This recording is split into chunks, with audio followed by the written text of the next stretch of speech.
In the White House, President Eisenhower signs the proclamation that makes Alaska's entry into the Union official, nearly 92 years after Lincoln's Secretary of State bought the territory from the Russian Tsar for $7 million.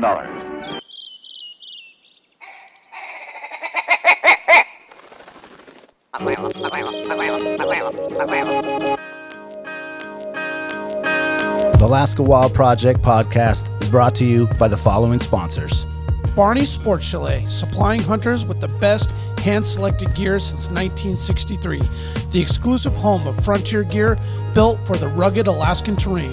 Your one-stop shop for all your outdoor needs.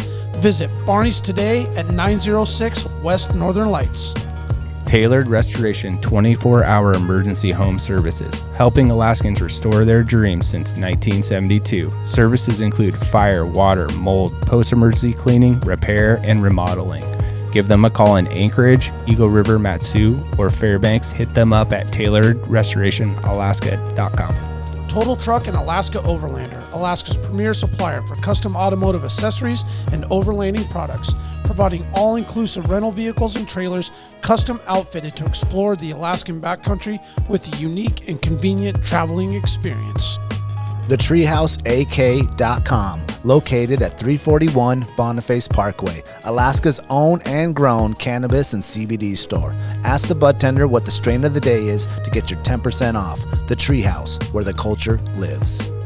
AKO Farms, located in Sitka, Alaska, built from the ground up with concentrates as their single motivation, with exclusive products such as their sugar wax, full spectrum diamond sauce cards, and more. Ask your local bud tender about AKO. Marijuana has intoxicating effects and may be habit-forming and addictive. Marijuana impairs concentration, coordination, and judgment. Do not operate a vehicle or machinery under the influence. There are health risks associated with consumption of marijuana for the use of only by adults 21 and older. Keep out of the reach of children, and marijuana should not be used by women who are pregnant or breastfeeding. The Bait Shack, located on Ship Creek upstream of the bridge. Can't miss the bright red shack. They are the go-to fishing gear rental and guide service on Ship Creek. Tight lines and fish on. Come hook into the action with them. Hit them up at thebaitshackak.com. Snow Pro AK, your snow and ice management company specializing in business and residential properties. They know what it takes to keep your property presentable and safe. Give them a call for a free estimate at 280-7098 or visit lawnproak.com. Double Shovel Cider Company, located off of Arctic and 58th, handcrafted Alaskan-made colonial ciders. They also have a tap room downtown on the corner of 5th and E. Stop by today and taste an award-winning cider. The Alaska chapter of Backcountry Hunters and Anglers. BHA is the voice of our Alaskan public lands, waters, and wildlife. Their goal is to uphold our hunting and fishing legacy while keeping our public lands wild. Stand up today and join BHA at backcountryhunters.org. Yeah, I was wondering if you put the left and right on the right side. Did you look? Yeah, you did. No, I didn't even look. You never wore your headphones? Okay, here we go. You're not nervous, are you? He's nervous, man. I can tell. I know, Just man. tired. I saw you at the sportsman show. I was like, I'm nervous. I'm like, man, Roger. It's like Don't be nervous, it's like man. what we do up at 360 chilling, bullshitting. Yeah. It's the same thing. The bumblebee. The bee, it's a bee, it's a bee. I was thinking that on my way over here tonight. I'm a bee. Because his four-wheeler does look like like the Transformer. It does. Still got it though. Yeah, Is it a Can-Am or what is it? my yellow one? It's the That's same one. 650. Oh, that's one you ride up there? No, he's talking about mine. Oh, it is. yeah. I love It's that Can-Am. four-wheeler. Yeah. It's good to go. I just aired up the little tire. It's ready to rock. I need one of those Did you pull? six-wheelers, dude. Did you pull the trigger on that? Yeah. You did? Yeah. Shut up. Yeah. You did? Oh, yeah. What'd you get? The same one. Same one as you got. Yeah. The The six 6x6 Can-Am Yeah. Outlander 1000 XT. Yeah. Those are nice. Yeah. I went and I'm like, I'm pretty cheap. I'm like, oh, I got a great four-wheeler, but I'm just worried about flipping on that trail. And it's like, it's not that I'm worried about flipping this year. It's like I'm worried about flipping the next 30 years, hauling moose out. And, When does it come in? and the trail 2025? gets, no, it's supposed to be here in July. That's what I heard too. Yeah. I He hope didn't so. buy his Really? COVID. That fast? That's what he said. Well, it's already ordered. Is He it the had three. brown one? No, it's not. It's the same color. Same green? Yep. There was like green or camo or something, and I was like, I'll take the green. Camo? They didn't have Yeah, I that. seen think it that was one. camo. It's nice. I was Yeah. honored that morning you called me, dude. Yeah, I appreciate your Like, man, advice. I want to just like dive into geeking out on wheelers. I'm like, we go not in the office and go walk around a lot and talk to you about 4-wheelers for 45 minutes. Oh, hold went on, to guys. my favorite. Hey. Yeah, you I guys wasn't nailed holding on it. for I nailed anything. I was mine. waiting. Oh, you did? Oh, I didn't You already see did it. one? Yeah, I did it Oh, right at the start. I thought man. that's what we Dude, did. this Caribou I don't Call know brought when to you we by changed. Double Shovel Cider. What? Anchorage, Alaska. I think I'm gonna trade in Finest. my machine for a snow machine though with the snow. Yeah. It's late in the year, man. This is Isn't that bad. right? Isn't that right? Go do some pow This turns is- on May 3rd. This is gonna be a short summer, you guys. Yeah. Oh, my God. It's not good. Damn. I'm weirdly happy because I'm just like, I know you were cheering it on earlier. no, because like, I'm jealous fucking that the other hot dog dudes opened up. So every time it's like shitty out, I'm like, yeah. $0 I told day. y'all it wasn't time. It cost you planned money out. to be open today. Yeah. Cost you money. That's just me being a hater. Yeah. Just all petty and shit. 100% in my own mind. Oh, yeah. There is hot dog wars out there, man. Oh, man. I was like, y'all are petty motherfuckers, man. Oh, yeah. We should pitch it to like the Food Channel or something. Oh, just Hot dog wars? Oh, yeah, the show. Because you could have Hot Dog Wars Alaska, Hot Dog Wars New York, Hot Dog Wars Chicago. Wow. Because it's like real.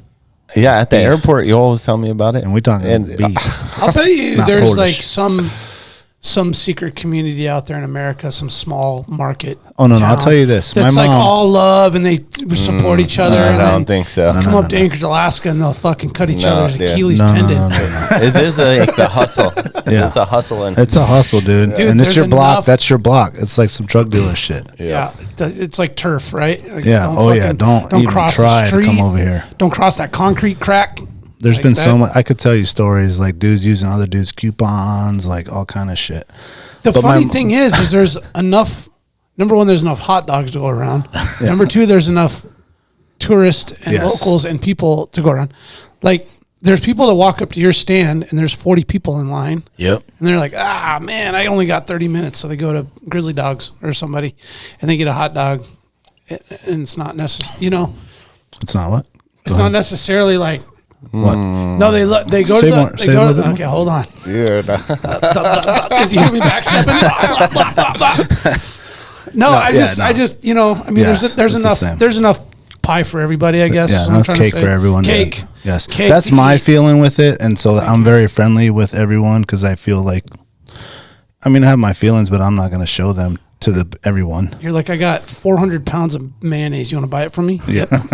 But there's actual, like, they hate each other. Like, the other dudes, like, literally, like, snitch on each other, hate on each other. Hot dog carts fighting? Oh, big time, dude. Man. My mom, so I was going to tell the story. My mom, like 10 years ago, thought in her mind that she was going to go back because she's from Colombia, but in high school, she was in late 20s, she was in Queens.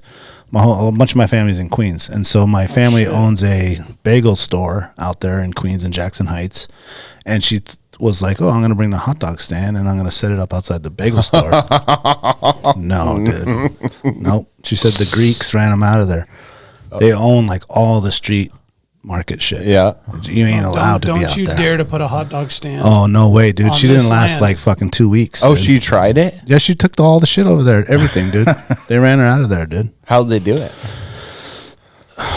Not nicely, I guess. Yeah. Yeah. But all kind of ways. Calling, I mean, obviously all the legal ways and then probably threatening and stuff like that. Yeah. But that's what I'm saying. It's like hardcore. Right. Yeah. And it works, so they'll continue to do it. But there's a stand right across the street from you. Mm-hmm. You're not throwing buckets of gasoline on each other, are you? No, I help everyone.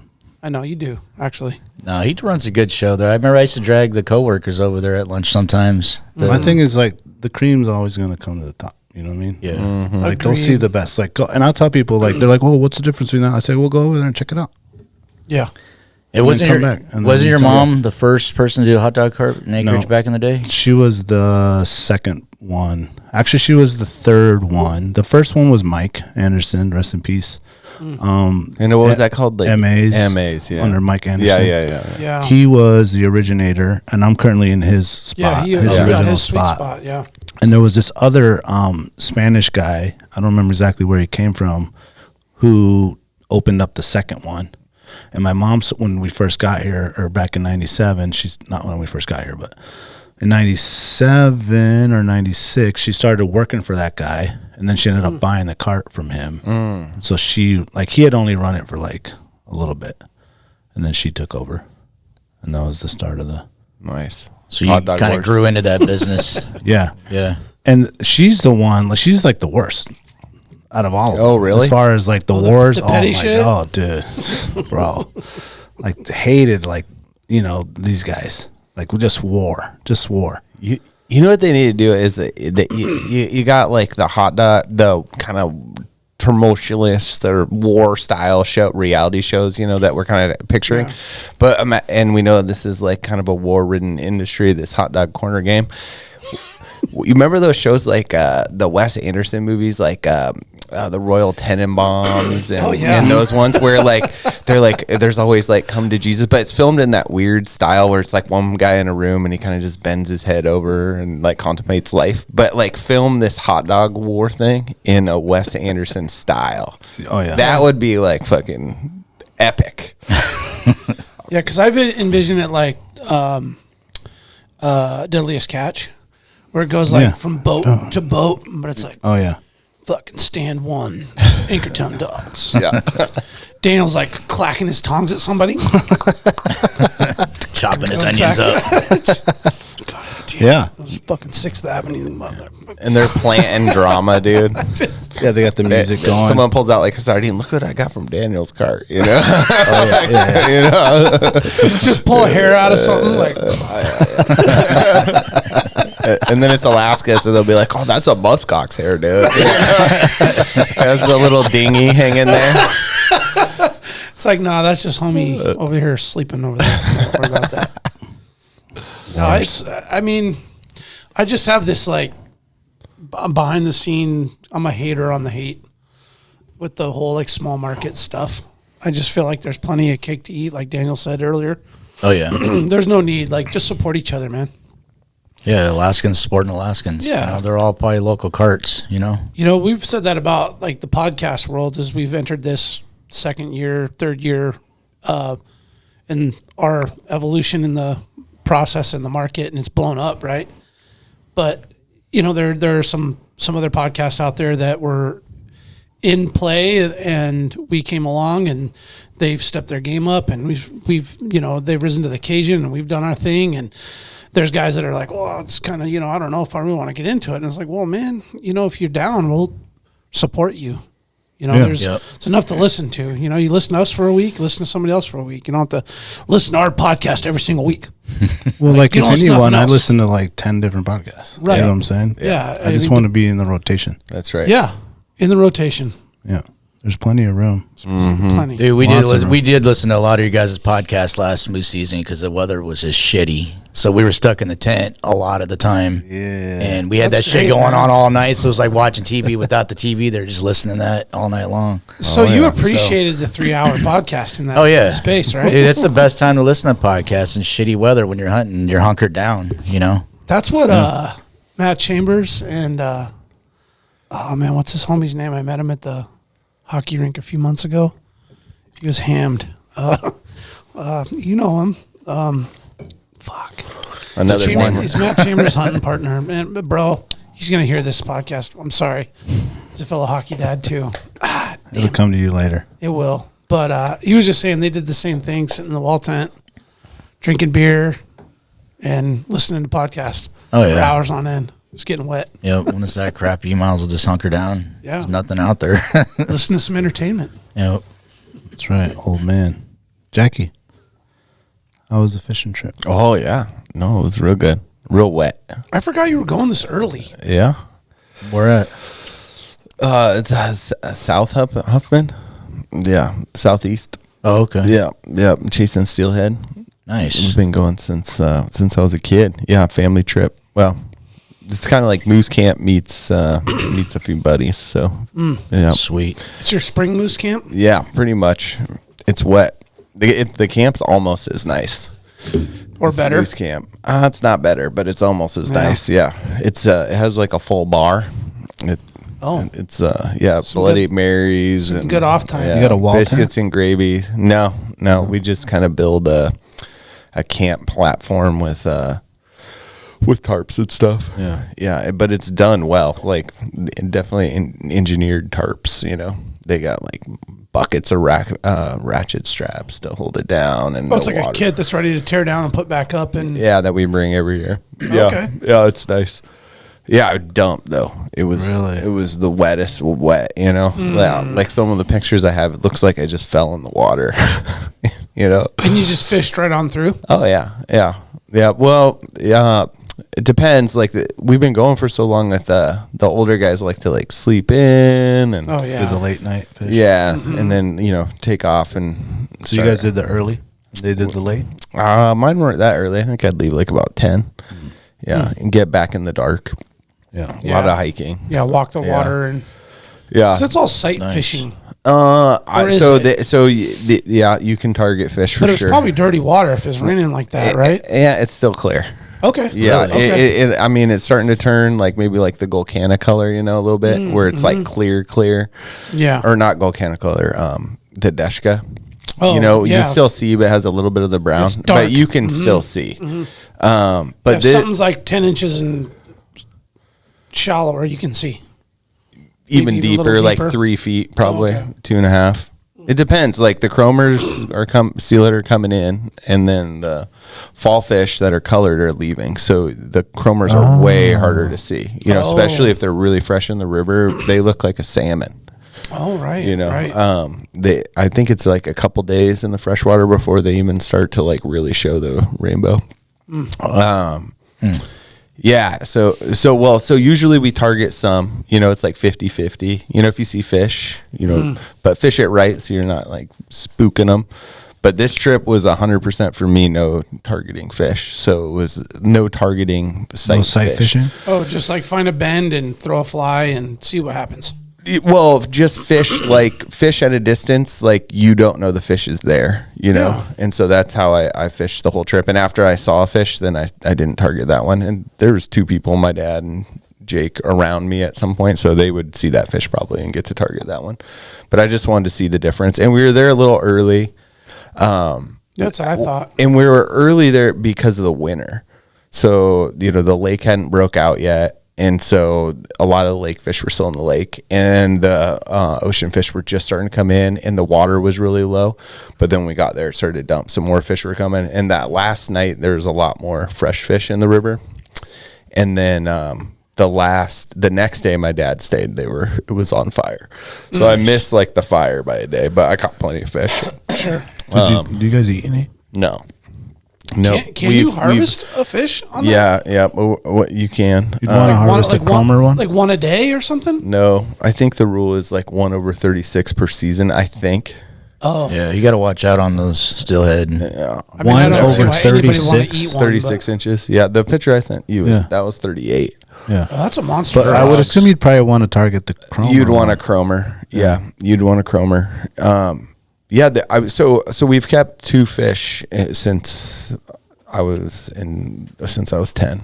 Yeah. One was the first year for a mount, and then we kept one probably 10 years later that was a fresh, smaller one to eat out there. And it was within legal limits, whatever that was then. Whatever the window was? Yeah. And I'm not sure if they had the length rule then, and because it was a long time ago, and it was good. It was good. I wondered about that. Yeah, it was good. I mean, it tastes like trout. Fresh out of the salt, I feel like it would be a good eater, given that it was just eating and hunting and feeding and. Yeah, it's healthy. Nutritional value. They have some shoulders and energy when it comes out of the ocean that is just amazing, man. You're like that fish just spun 8 times when it jumped, super awesome trip, and it's more and more people are figuring it out, so it's kind of there's people out there. Yeah, a lot more than every year it seems like, but welcome to Earth. Yeah, we'll continue to do it. We still caught tons of fish. And the thing is, it's kind of like where we fish is kind of hard fishing, and you would put a lot of miles in, and then also they can be spooky, and it's a learned fishing, I think, to really get good at it. And so I mean, when there's people there, we just avoid them. They can have the best hole. There's fish everywhere moving. So. Yeah. And then we fish into the dark, and most people are trampled back to camp, and we're hiking out 4 miles in the dark, kind of thing. Yeah, willing to fish to the last light. Yeah. So, and that's sometimes when it's the best. There's usually like a magical hour. I got like a magical 5 minutes every day, I felt like. And, but the water was really cold, and I wanted to do some research on that. Like, on the lunar time cycles, and then just that time of day, and why, like, sometimes you get like an hour of this, like, just glorious hour, but then other times. Got it. Is there a big title? Hold on a second. I just had a phenomenal idea. Run it. The moon cycle on the bunker. There it is. Everybody want to change the bunker. There it is. Be happy with it. Everybody's got something to say about the bunker. Add this, add that. It's like I engraved your name on it. I know. Like, what do you want from me? That's just what That was my best lasering job yet. I need the moon cycle. Is that a tidal affected fishery, Jack? Jim Creek? Yeah. Okay. Yeah. Now, it depends where you fish, but yeah, it is. Like anchor style? Yeah. I mean, it depends where you fish. Yeah. Yeah. Yeah.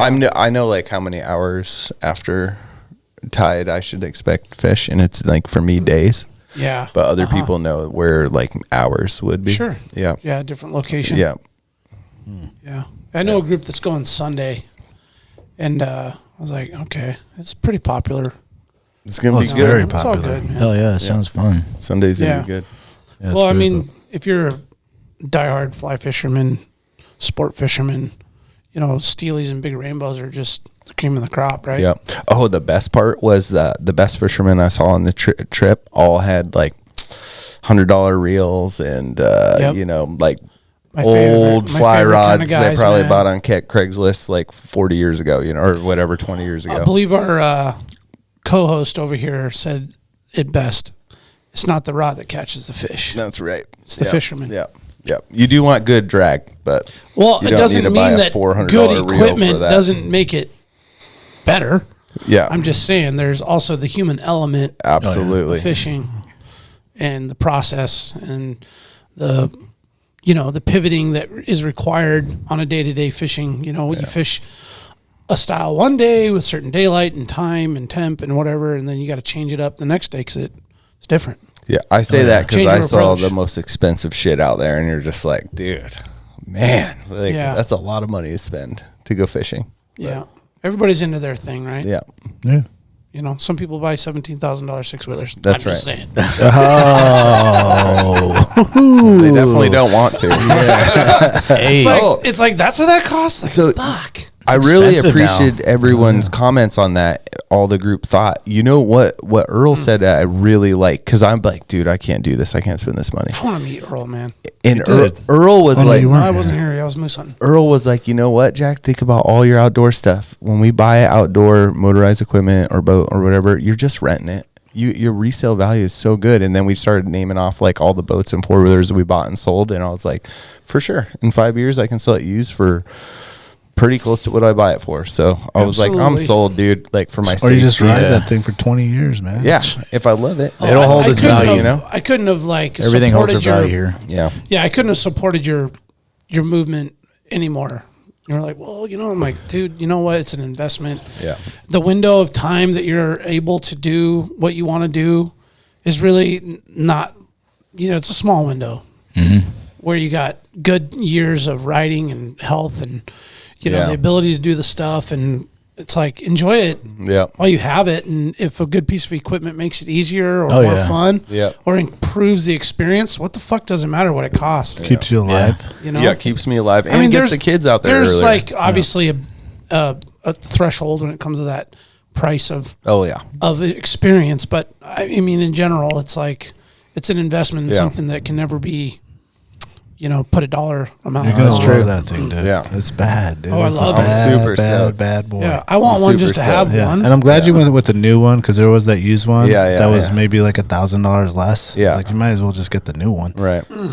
You know what I mean? Yeah, Then you get all the warranties and you know that no one sunk it in Jim Creek or something. Yep, totally. And you're I the think one that gets to roll it and sink it. I think there was Not like the a next few guy. changes since that one too. But yeah, no, I I'm with think you on it'd be that. very difficult to roll that thing. Yeah. You have to Roger, really try. How do you like your Ranger, dude? Yeah. Man, I'm telling you, you won't catch me on a little quad no more. I For got. the listeners, this fucking guy's got power windows, man. Oh, what? Hey, if I, I figure if I'm gonna AC be too? out there, I'm getting old, so Does it have AC? no, don't have Just the AC, power but windows. It's got a I saw the heater. power windows. Oh, I a rolled my heater? eyes. Yeah, I bought that Ranger Big Game Edition a few years ago. So, and it's got the full enclosure, got the power windows, got the heater, and it's comfortable. You know, if I'm gonna be out there, it's less work. It's easier on your body. Yeah. You're just driving all like an off-road vehicle out there. It's like having a little truck. Yeah. And then, my wife likes to come out riding, so she's comfortable. She Yeah. gets cold. I'm like, babe, just go wait in the truck, Yeah. Turn the heater on, so no more like throwing on the rain gear, get on the quad, sit doubles or whatever, so it's definitely an upgrade. I mean, I still have a quad, but I don't really use it. My son uses it sometimes, but yeah, I love the Ranger, man. Sweet ride. I think it's one of those things where it's nice to have both. Yeah. Because there are some application hunts or rides or things that you're going to go do where maybe a side-by-side is not the right fit. Oh, yeah. Where, I don't want to take a trailer. I just want to throw out my truck. And this trail is narrow and it's a tight spot. And these holes are gnarly. And I don't want to sink my side-by-side or heavy machine in there. So I'm just going to bring my quad. Yep. And be light and tight. So I feel like it's nice to have a variety out there, we usually roll with a few side-by-sides, and then my brother-in-law, he's got a 6x6. My son usually drives a quad, so if we have to retrieve an animal, there you go. We've got better options, Yeah. so it works out. One thing that stood out to me probably more than anything, not to beat this like ATV thing into the ground too much. So last year we went and we had the majority number of machines were side-by-sides with a couple or maybe just one four-wheeler actually. And we got to a point where it required a water crossing to keep going and we couldn't because all the side-by-sides could cross because of weight. Yeah. Could get through the swift water and then the four-wheeler basically was limited as we picked and choose and cherry-picked spots where you could cross and then it just got too risky. And we're like, shit, man, our day's cut short now. Yeah, I've seen that quite a bit. It was fine. That was when I went. Is that what you're talking about? It was You our guys first had your ride last side-by-sides year. and I was on the four-wheeler and it got a little too... No, you were actually riding with me. And then who was in the Marcos phone? Marcos Oh, yeah, was riding the quad, which he did great in his skills. He figured it out. But at some point, it just came to where he couldn't cross. And Jack and I were having this conversation. Oh, I know what you guys are talking about. That was over Flat Creek Valley. Correct. So, It was water in the was spring, high. is high, the snow's melting. Yeah. I mean, it was an exceptional time of year, but that's going to happen at some point. Mm-hmm. Whatever, if you cross enough water, there's going to be a spot that's just too deep or swift or whatever that machine can't go through. And that was just a limitation where I was like, man, now I kind of see where sometimes like everybody needs to be riding this kind of machine or that kind of machine if you're going to be consistent. Where you can all Where stay you can together. all stay together and yeah. go or do it, go to a distance or whatever. But yeah, you well, know. those quads probably weigh on average 600 pounds, and then side by sides usually a couple thousand pounds. So yeah, that 1,500 weight, and some change. Yeah, So, that's where I was supportive of the 6x6 because it almost had the best of both worlds, where it's like over 1,000 pounds. those are a beast. They're And nice. so they can hold, but then they still are nimble and narrow and the whole thing. So it's like the combination. But that was just a learning thing for me. I'm like, okay, well, just because you got a side by side and a forward doesn't mean they can do the same thing. Yeah. Necessarily, right? There's pros and cons with There every is. machine out there. Nothing's perfect No. except for the Sherp. If you got crazy. if you got 150 grand in your pocket to throw down on a toy like that, We talked they're about sweet, last show. though. We put it up on the thing. Yeah, that thing is Those nice. I things saw are one nasty. driving around my neighborhood. Really? Just cruise and turn again in the Sherp? Yeah. Just doing the test I have drive. no idea whose it was, Damn. but I was like, holy shit. Just came from like the coastal trail. Yeah. The ocean. Yeah. Came from across. Came out of Earthquake Park. He was over in Point McKenzie. Yeah. Just came across the Let inlet. me see what's going on. Over there. They're on Iris Moose Hunt.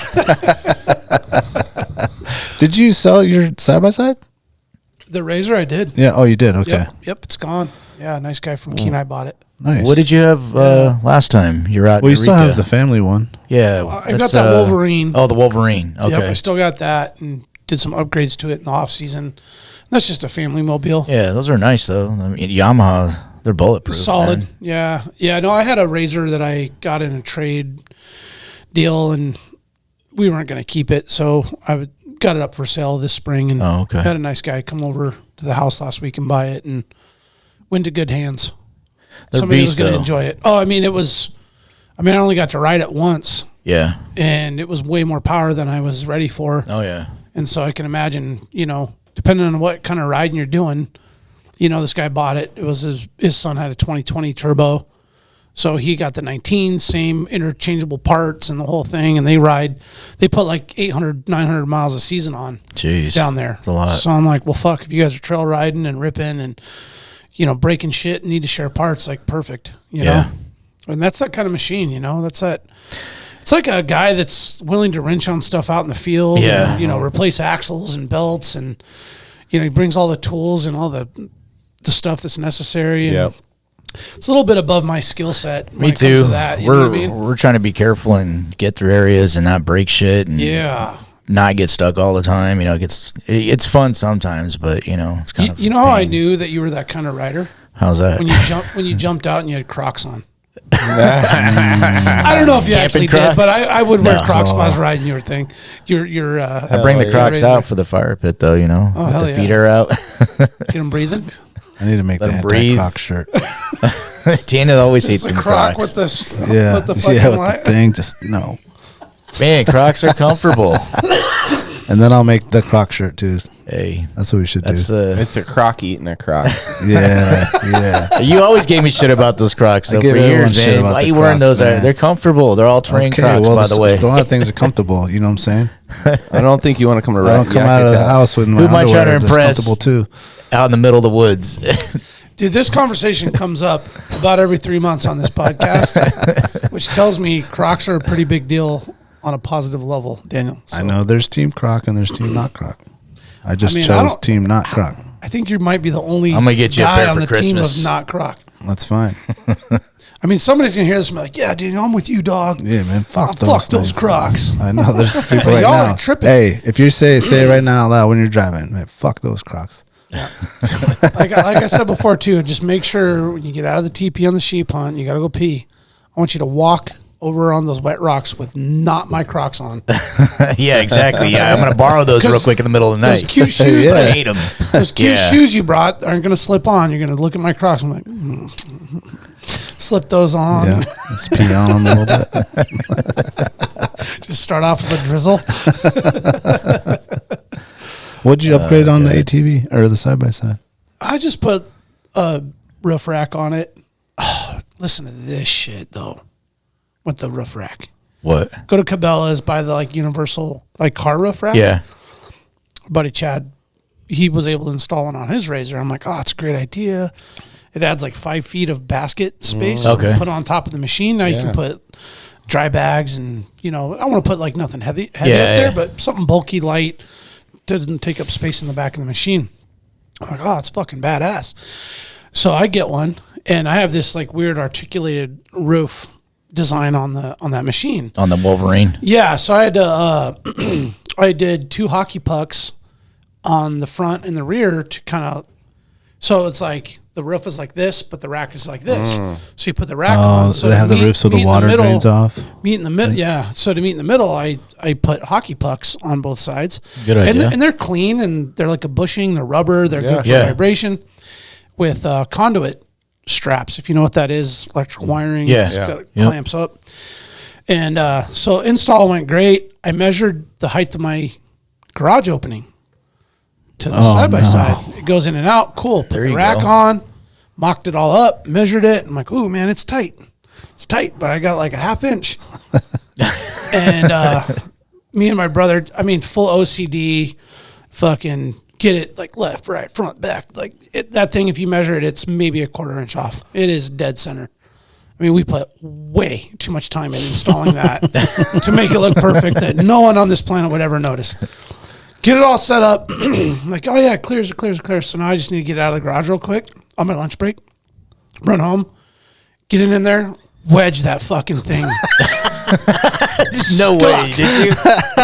Stuck. Holy shit, Brandon. Scrape the fresh paint right off that rack. Tear the fucking bottom of my garage door. You know, it's got the little brushel thing on the bottom. Dude, it's like 11:45 in the morning, and I'm fucking just motherfucker. I'm more pissed at the house. So I'm like, this house always lets me down with a shorter garage, not big enough. It's not the side-by-side's fault. Let some air It's not the operator's fault. Yeah, so that was what I was thinking. I'm like, well, I store this thing in the garage every winter. What am I going to do now? Let the air out. So that's what I ended up having to do. Yeah. Because I had to get back to work. Or it was like, just go back to work and just leave it there. Doors open and my shit's wedged in. So I'm like, fuck. And I did that. I like got mad, jumped in the truck, was about to peel off, and I looked back and I'm like, oh, I could just deflate the tires. Like, okay, now I'm like, got my mind right. Basically flatten the tires, pull it back in, scrape everything up, rip the trim off, have to fucking screw it back on. More cussing and cursing and mad. And then, so what I ended up doing now for the summer is so my brother came over. We ended up finished wiring the light bar. So we put a 20-inch light bar, some pods in the back, put a stereo sound bar or sound tube or whatever bumping in there. So now it's cranking. It's got some club lighting. Oh, snap. Yeah, you're gonna hear me from like at least a pimping mile out away. there in the woods now. Damn. Straight up, dog. So Straight up, dog. my brother comes over. I'm like, all right, man, I need to get out of the garage and like he's just gonna stay in the driveway for now. And so pop the tailgate, jump in the back. He drives it out, and I'm just like hopping on it. So you're getting the weight down? Yeah, because I inflated the tires back up. In the garage? I was like, I think I can hop on it and get it out. And, Okay. and that's what we did. I just jumped on the back, got my 200 and something pound ass. Yeah. And some change ass in the back and hopped on it. And then he just kind of like feathered the throttle while I like, and then we got it out. Yeah. And so now I've got that to deal with. I figured every winter maybe I'll just flatten the tires and then roll it in. And, but man, I thought for sure I had it all dialed in, dude. And the wedge. Yeah, I was fucked, dude. Yeah, is your driveway kind of at an angle compared to your garage? It's just like a little. Because if you have to go over something, then you're up a little. I guess changes. if the front tire does that little tiny, did jack up the rear because it's like the rack's like this. It's not flat, but it's just slightly angled. The hockey pucks kind of help balance everything out, but it still has a little bit of a rake. But yeah, man, fun things. Yeah, nice modifying shit. Yeah. That's why I really At least you usually can don't let the air out, man. Yeah, that's a good thing. That's not bad. You do it in the winter, just leave it in there. And You keep it in there in the wintertime in the garage? Yeah. Well, you better keep that shit in there because if you go out with that frosty, man, you're going to hit that. It's going to move up a little bit and you're going to be wedged. Well, again. people give me shit because I like to store everything in the garage except for my cars. Oh, same. It's an Alaskan way. Yeah, man. The cars don't go in the garage. Yeah. Those are put all the toys away and then keep the cars outside. Yeah, man. The four-wheeler's more important than the wife's truck.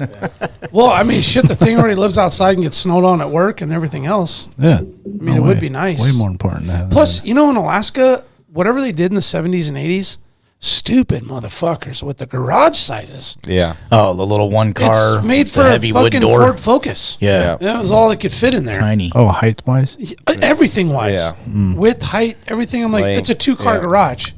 No it's way. a 2 Ford Fiesta car garage. That's right.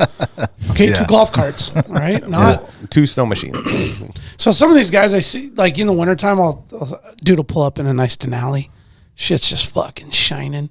Doesn't have a lick of dirt or snow on it. And I'm like, yeah, this motherfucker had a custom built house. Said, I want the garage big enough to fit my truck in there. Yep. Like I never. Lengthwise, it doesn't. Mine doesn't. My little truck doesn't fit in my garage. Yeah, probably barely the 4Runner, right? Yeah. Have you even tried? I couldn't get my truck. When we first got it, but that had to go outside. Yeah, it's more of an inconvenience. Even if I had that garage, I wouldn't park my truck in it. There's no way. There's too much stuff in the garage. Yeah, I would have a bigger garage to have a bit more stuff in it, you know? Oh, man. I would, or that's more very space true. to work on my stuff. Yeah. Like, no way would I park my truck in the garage. Oh, man, yeah. If I had more space, I'd cluster that up real quick. Oh, you know, everything that's in the shed would come into the garage. Like, oh, I that need a break. shed now.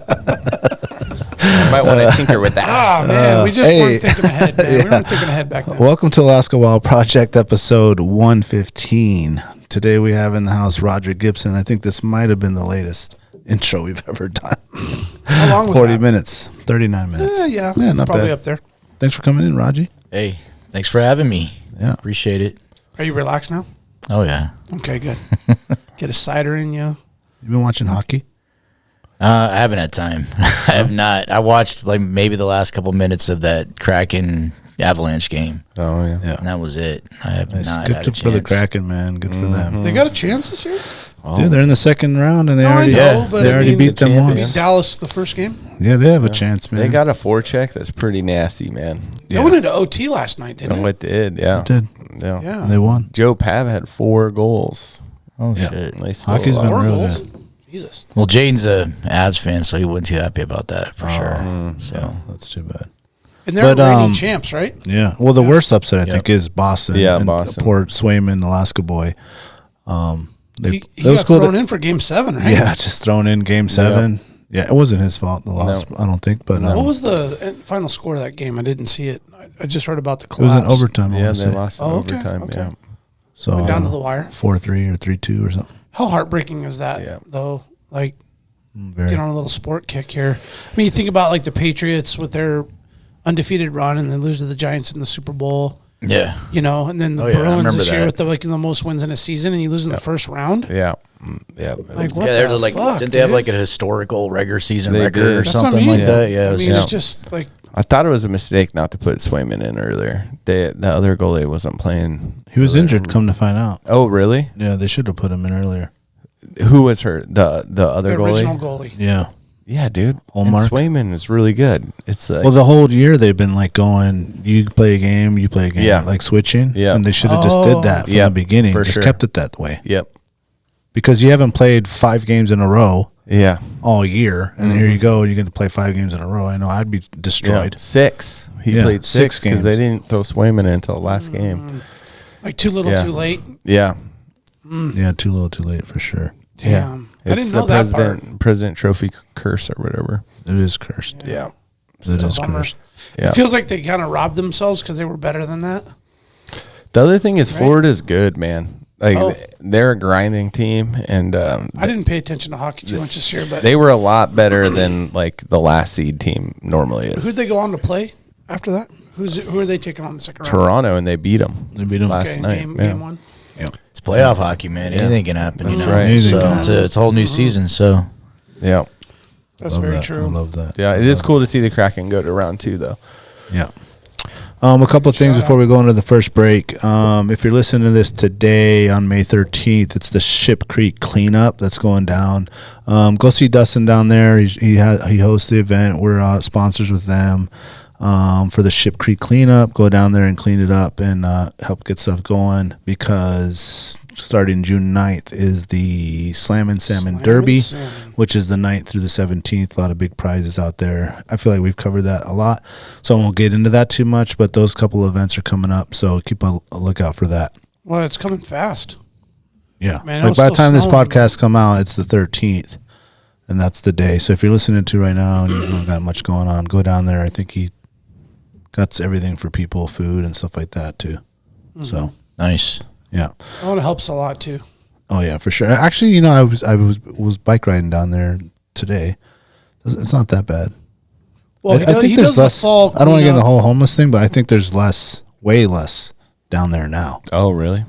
Like before, there's everywhere down there. Yeah, but now camps there's and like everything. less. Yeah, so it's Yeah. less dirty, less stuff. I didn't notice like, oh, this place needs to be so cleaned up. Yeah. Yeah. Well, it was a hard winter.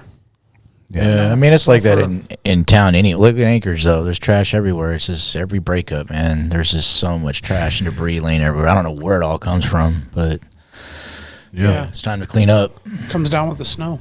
But the snow's covering it right now, so we're good. So It looked Yeah, okay it's today. back. The snow's back. Don't worry, it's clean again. it's a chill. Yeah, my wife takes the kids to go individually to go clean up. We'll be back. There you go. Barney Sports Chalet, supplying hunters with the best hand-selected gear since 1963. Barney specializes in supplying hunters with the absolute best Alaskan-proven gear on the market for some of nature's most rugged and demanding terrain. Whether you're headed to the remote volcanic islands of the Alaska Peninsula in search of a brown bear, or the shale-infested glacial valleys of the Brooks Range for Dall sheep, it is critical you choose the right gear for your dream hunt. Don't miss Barney's exclusive brand, Frontier Gear of Alaska, tested from the high mountains of Tajikistan to the extreme conditions of Alaska. These products were designed for high performance and durability. Frontier Gear was derived from decades of experience hunting big game in Alaska. Paired with other top brands, it provides you the absolute best gear selection anywhere in the world. Stop in at Barney's Sports Chalet in Anchorage on Northern Lights or check out their custom website and reference tool at barneysports.com. The Alaska chapter of Backcountry Hunters and Anglers. BHA is the voice of our Alaska public lands, waters, and wildlife. From national level policy work to engagement with boots on the ground projects from Kotzebue to Ketchikan, BHA performs public land cleanups, hunting and fishing clinics, and community education to help take your game to the next level. BHA's community-minded goal is to uphold our hunting and fishing legacy while keeping wildlands wild and fostering the next generation of sportsmen and women for years to come. Make sure to follow BHA Alaska for upcoming events, local brewery pint nights, and more. Stand up for Alaska public lands and waters by supporting the Alaska chapter of Backcountry Hunters and Anglers. Join us today at backcountryhunters.org. The Treehouse AK, your one-stop dispensary located at 341 Boniface Parkway. Be sure to ask the bud tender about their deal of the day, because honestly, there's always something good on deck. And guys, listen, this is where the culture lives. At the Treehouse, their dedication to servicing consumers has been developed through a lifetime of involvement in the cannabis culture. They're committed to providing the highest quality products at whatever value your budget affords, while always maintaining the deep-rooted principles that have carried them this far. Their focus is on relationships over transactions, and you can always depend on them to treat you with the respect you deserve. Hit them up at thetreehouseak.com, and remember, you must be 21 years of age to enter their store.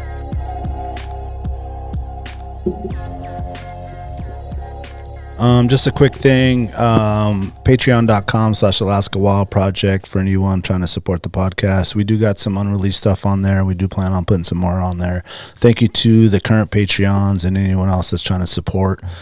If you haven't done a Patreon thing, it's basically you go to patreon.com/Alaska Wild Project, and you can just put in whatever you feel comfortable doing per month, whether it's $1 or $5 or $20 or $50. And it's just a way to support us, and then that money goes into our bank account, and we can use it to buy more cool stuff and merch and upgrade things and stuff like that. So that's really cool. We do have some new hats and stickers on the website. Go ahead and check those out. I believe that is the only place that you can find those new hats and stickers, only on the website. There's a limited run, so get on that if you want some new stuff. Please leave us an Apple Podcast review. I think we're going to do a giveaway on that. I want to do like a cool, because we have all this leftover stuff, and do like a cool, like whoever comes up with the most creative Apple Podcast review, we're going to send you something. There you go. Merch and some stuff from some of the sponsors. I think that'd be really cool. Yeah, just for taking the time to comment. Yeah, and just come up with something creative on there. It's always fun to see that stuff. Oh, dude, I had a guy suggest a little switch up on the show last night at the hockey tryout. I'm not going to say it on air. We'll talk about it after, but I thought it was pretty crafty idea. Shirts off. That might be a little graphic. Hands off. That might be a little graphic. How often do you guys wax your back? That's what I want to know. Ooh. Never. Never. Yeah, Jack has zero hair on his back, I'm sure. Probably barely on his chest. I kind of figure you are the same too. I've never waxed my back. Yeah. I never waxed anything. I think I got some patches now. My wife was trying to get me to do the nose hair thing. Well, I was like, I just pull them out. Ouch. Just bring a tear to your eye. Like, she wants me to try the thing. It didn't come with the lawnmower. No, I told her I want that, but I don't have it that. Comes with it. No, I don't have that. No, you're talking about the as seen on TV little razor. That thing's the shit. No, dude. I'm talking about she wants me to go into the salon and do the thing where they squeeze all the stuff in there with the stick and then do it. Because she wants to see me suffer, and I was like, well, no, why would I do that? Like, I just pull them out. But then I said I do need the because I used to have one of those things. Those are nice. Yeah, you need the little the razor that's almost nostril.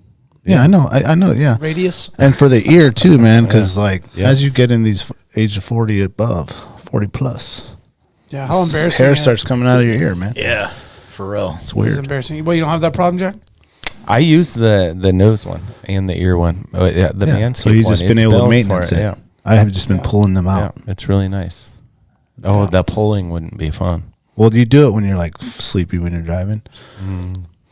Then your eyes water. So you're tired and you got like, Stay awake, mile 179. Okay, good for another 5 miles. Well, I wanted to. So we're playing around with segments and some new changes in the show, and I like the Alaska. Did you know? I want to say change. I say additions. Additions. My bad. Additions. However, I wanted to wait for this until our guest was able to explain this feature product. So, in my mind, I thought, well, we'll talk about it after he explains what he's about and what he's doing, what he's selling.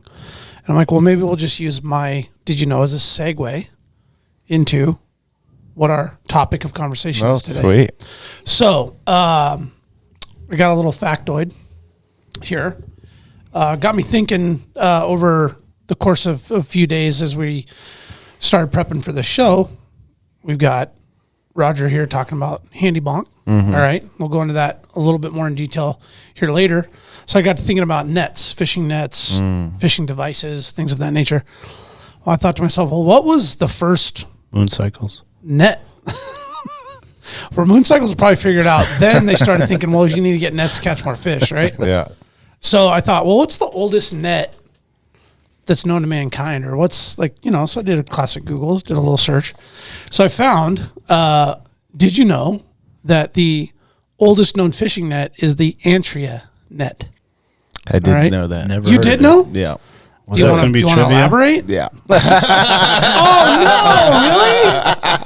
Oh, shit. No, but keep going. It's great. All right, we'll do this one of is two great. things. Keep going. Well, I'm just gonna. I got backup trivia. Okay, good. Well, I won't go into too crazy detail. I'll just explain. Oldest net, basically known to mankind, or in the past, found in Karelian Isthmus, Antria, Finland. Yeah, right on the border of Finland and Russia, right? Right on the border of Finland, Russia. Damn, Shaq knows his stuff. I saw the picture on Wikipedia. I guess allegedly dated 8540 BCE. What does that mean exactly, though? It's the new Before Christ. nomenclature. So it's BC, but is E extra old? Yeah, what does he stand for? What is it? Before Christ extra? Yeah. Before Christ ever existed. So the net was found by a farmer in Antria in Finland, and in the fall of 1913. And when he was digging up a ditch, he found some bobbers and some other items. So it was obviously not a net with a pole, to assist catching a fish, but for I would say subsistence fishing. And I found that really interesting. I thought, man, mankind needed a way to harvest large amounts of food. Yeah. So you could go and just grab a fish out of the water and feed your family for a day. Yeah. There you go. But then what did you need to do when you needed to feed multiple people for multiple days, right? Yeah, and it was cool that it was where they found it, whenever it was 1913 or whatever. 1913 in Finland, yeah. They that the people at that time felt like that it was important to keep. Yeah. And restore I think nowadays it's really important, but it's cool that people there had that mentality then. Yeah. Yeah. So it's before Common Empire. Okay. No, that would be Star Wars. Before Common Era. It's Empire. Era. I mean, everyone else would laugh, but yeah, era. There were empires. Yeah. So that's a long time ago. Yeah. Obviously. And they figured that it was the way it was designed in terms of the diameter of the netting hoops, that it was primarily for catching salmon. Okay. All right. So it was for fish that came in schools or numbers, which makes sense, right? You're trying to probably catch used in fish. a river. I'm assuming so, or brackish water, where similar to the Kenai or Kasilof, something like that, where the massive amounts would come in a dip netting situation. Yep. And I'm totally assuming I just started rabbit holing in my thoughts that they strung the net across the river, to cover the whole thing and to try to get as many fish plugged up in there as at one time. Yep. But That's why there's no kings now. See. Yeah, exactly. No, do we need music for that? Because we got some new music for the trivia. Oh, we do? We do.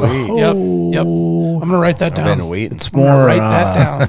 What was the word that we used for the music we got? Jingle. I like It's not really jingly. Oh, our trivia music? Yeah, it's more like Tron jingle. No. It's like Tron. It's not retro-ish. Do you guys remember Unsolved Mysteries? Oh yeah, I remember that. Kind of like Wait till you that. hear it. It's like Like a little scary music when you're a little kid. scary, like suspenseful. Yeah. No. What's that? What was the alien show that the one dude and the lady did? Oh, that's what it is. That's what it sounds. Yeah. Oh, it's like Unsolved Mysteries kind of show, but they were like. Yeah. Oh. I know what you're talking about. Science Mystery Theater. A little teaser. Oh, what was that? That reminds you of Stranger Things, kind of. Stranger Things. It's the upgraded jingle. Yeah. Man, my It's the daughter's Twilight really Three. into that show. I haven't seen the last season, but What? the other ones were damn good. Oh, they're really good. I mean, haven't it's seen like one, it's but- like What? Goonies coming Yeah, to it's age, really good. man. It's really good. If you like Goonies, you'll love it, dude. Everybody loves. So we'll come up with some Did Fuck You Know yes. music Yeah, I like it. for you, B. One eye, I like man. it. Yeah. Thank you for sharing. I'm trying to remember that show you just brought up. It's, Damn it. Yeah, you know what I'm talking about? It was the one dude. I don't even know his name or the lady's name, but it was like a mystery. Sometimes it was like alien-y. Sometimes it was like Files. It's a 90 Something Files. X-Files? X-Files. X-Files. Yeah, It's I X-Files. definitely didn't There like it that is. show. It's X-Files, yeah. I never watched it, but I remember But you seeing remember that come the across music, the screen. Yeah. Yeah. Yeah, I think it kind of sucked.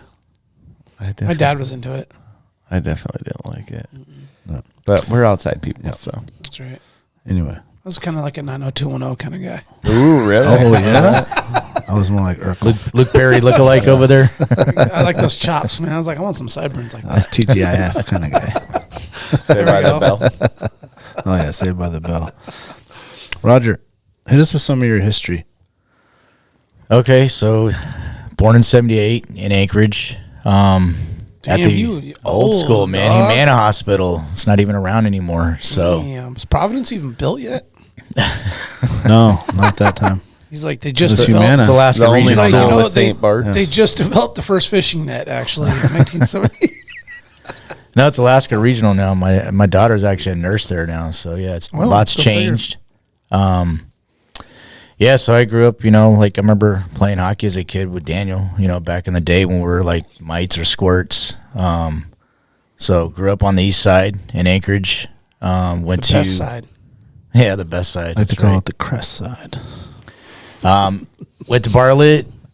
I know most of you guys went to East, but we all kind of hung out I'm back in those days. I'm a fucking golden bear, dog. Were you? Betty Davis, dog. When did you graduate? Oh, one, baby. Okay, well, see, I'm 96, so I'm kind of old. I'm kind of oldish. so yeah, I was gone by that time. So yeah, graduated in '96. Didn't really know what I was gonna do when I got out, or when I graduated high school. I just continued to work, make money at a young age. And then I was 20, and I was like, you know what, I need to do something. So I decided to join the Air Force. So I enlisted. Went to after boot camp, tech school. I went to Misawa, Japan. That was my first station, so I was there for 3 years. Did a couple deployments. Went to Korea. It was Air Force? Yep. Yeah. Went What to Air were you Force. doing in the Air Force? Security forces and law enforcement. So yeah, You were a cop? yeah, and and security. So basically protecting compounds and doing LE on the bases and stuff. So had two Busting deployments. punks? Hey, I had no jurisdiction in Anchorage. Now so the you guys are bunker, good. now it's all coming full circle with the bunker now, actually. It's like I miss beating people up. I remember Bootsy didn't even want to hang out with me when I come home and visit because he's like, "You're a popo." I was like, "Bro, I'm all the way in Misawa, Japan. I'm I have no jurisdiction here at Coots. I'm cool. I I have no jurisdiction in this town, man. Come on, I'm here to hang out and be with you guys, Not and, be a and police visit. officer. Yeah, come on. You went to Bartlett and you're a cop? Fucking no. I don't know. I just for some reason, I think I really got that from my brother-in-law. He's still a cop actually, and I don't know. He was kind of like, You know, I went through some bad phases, like middle high school, got in a lot of trouble. You know, probably got away with a lot of stuff, didn't get caught. You know, I just hung out with the wrong crowd for a while. Grades went down, you know, so I kind of went through a phase where, you know, just didn't do very good. It was probably a time where, you know, my biological father, we kind of like stopped our relationship, you know. I was probably, you know, in my early teens. So yeah, I went through some tough times and, you know, acted up. And so like going in the Air Force was like good for me. So I really needed it to get out of town and like get my education. So, and it was nice. I went overseas, you know, went to Japan, did a couple deployments, went to Korea, went to United Arab Emirates, UAE. Yeah. Did a 4-month deployment in support of the Operation Southern Watch. So, yeah, so I mean, I enjoyed my time there, and then How many years was that? I did 3 years there, and then I ended up extending to go back to the States because my focus was I wasn't going to make a whole career out of it. I was going to just do my enlistment, but I ended up doing a couple extensions. I made rank really fast, so went back to the stateside for had to do like a 6-month extension to go back to the States. So I went to Minot, North Dakota for another year. Made staff sergeant my first time, and then so I extended to do the Airman Leadership School. I was kind of open, not sure what I was going to do, and then you know, it was kind of a tough last year. I'd married my high school sweetheart at the time, so we ended up separating that last year. I'd already had Jaiden, so at the time Jaiden was already 2 years old. So yeah, it was tough. I was a single dad for my last year in the military, you know, with a 2-year-old. So he was shuffling back and forth from North Dakota back to Anchorage. So it was real tough. So I thought about re-enlisting. The only way I would have done it is if I could have came back to Alaska and been stationed at Elmendorf, but couldn't, you know, it didn't happen. So I ended up just getting the honorable discharge and did my time, got out. And then my whole focus was like, you know, I want to be a good father. I want to be in my son's life. If I didn't get out, I probably would have been like going remote to Korea for a year or something. Yeah. Yeah. And so growing up, yeah, like I just kind of didn't have a relationship with my biological father from 13 on up till like to this day. You know, he's been in and out of my life, and now it's been, you know, at least a decade and a half that we just haven't like, you know, made contact at all. So yeah, so after that, you come back. I decided just to come back to Alaska and, you know, and take my chances. I had a good career going, and then I was lucky though, because when I got back here, I ended up landing me a civil service job working for the Air Force, you know, and as a civilian. So kind of cross-trained. I got into communications, became a technician for the comm squadron on base. So been there I just hit 20 years this summer, so it worked out good for me. I was a single father for a lot of years until I recently got remarried to my wife Cindy now in 2013. She was a single mom with 2 young girls, so I adopted them like the same day we got married. So it was like, you know, the best of both worlds, you know. Got remarried, I'm happy, you know. I always had my one son that I wanted, but then, you know, I always wanted daughters, and so I got to have my daughters at the same time. So it's been a blessing, really. So yeah, well said, man. So who taught you to fish? Well, fishing's something. Actually, my biological father was the one that kind of taught me a lot of my outdoor skills. You know, when we were little, he used to take us fishing. So I had, you know, some good memories from childhood days. You know, we went. Tell me about that one right there. That's such a good picture. That was it. That was. You look just like Jaiden, dude. You look like a brown Jaiden. Well, that's like probably like if you see Roger's son, dude, he's like blonde hair, blue eyes.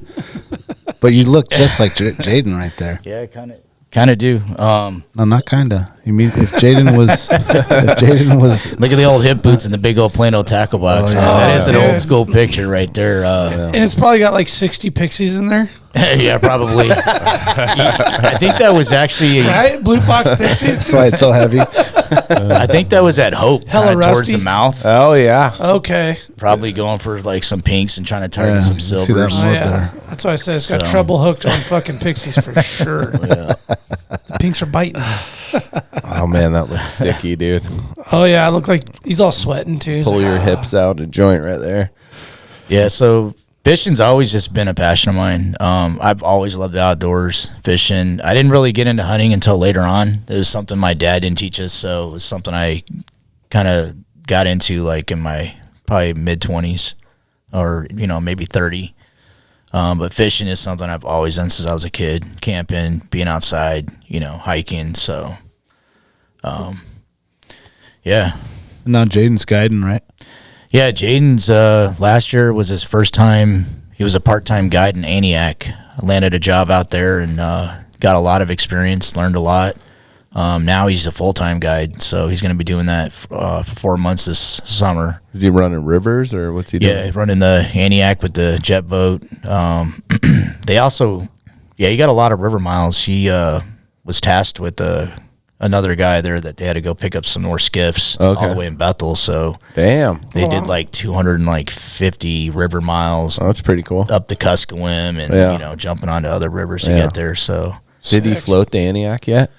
I don't think he floated. They're just running jet boats, but he is a certified guide to float Kenai, and he just finished his master's captain license too. So Sweet. he just did that actually like a week or two ago. Right on. Yeah, he's all about being on the water. So he, making a career out of it.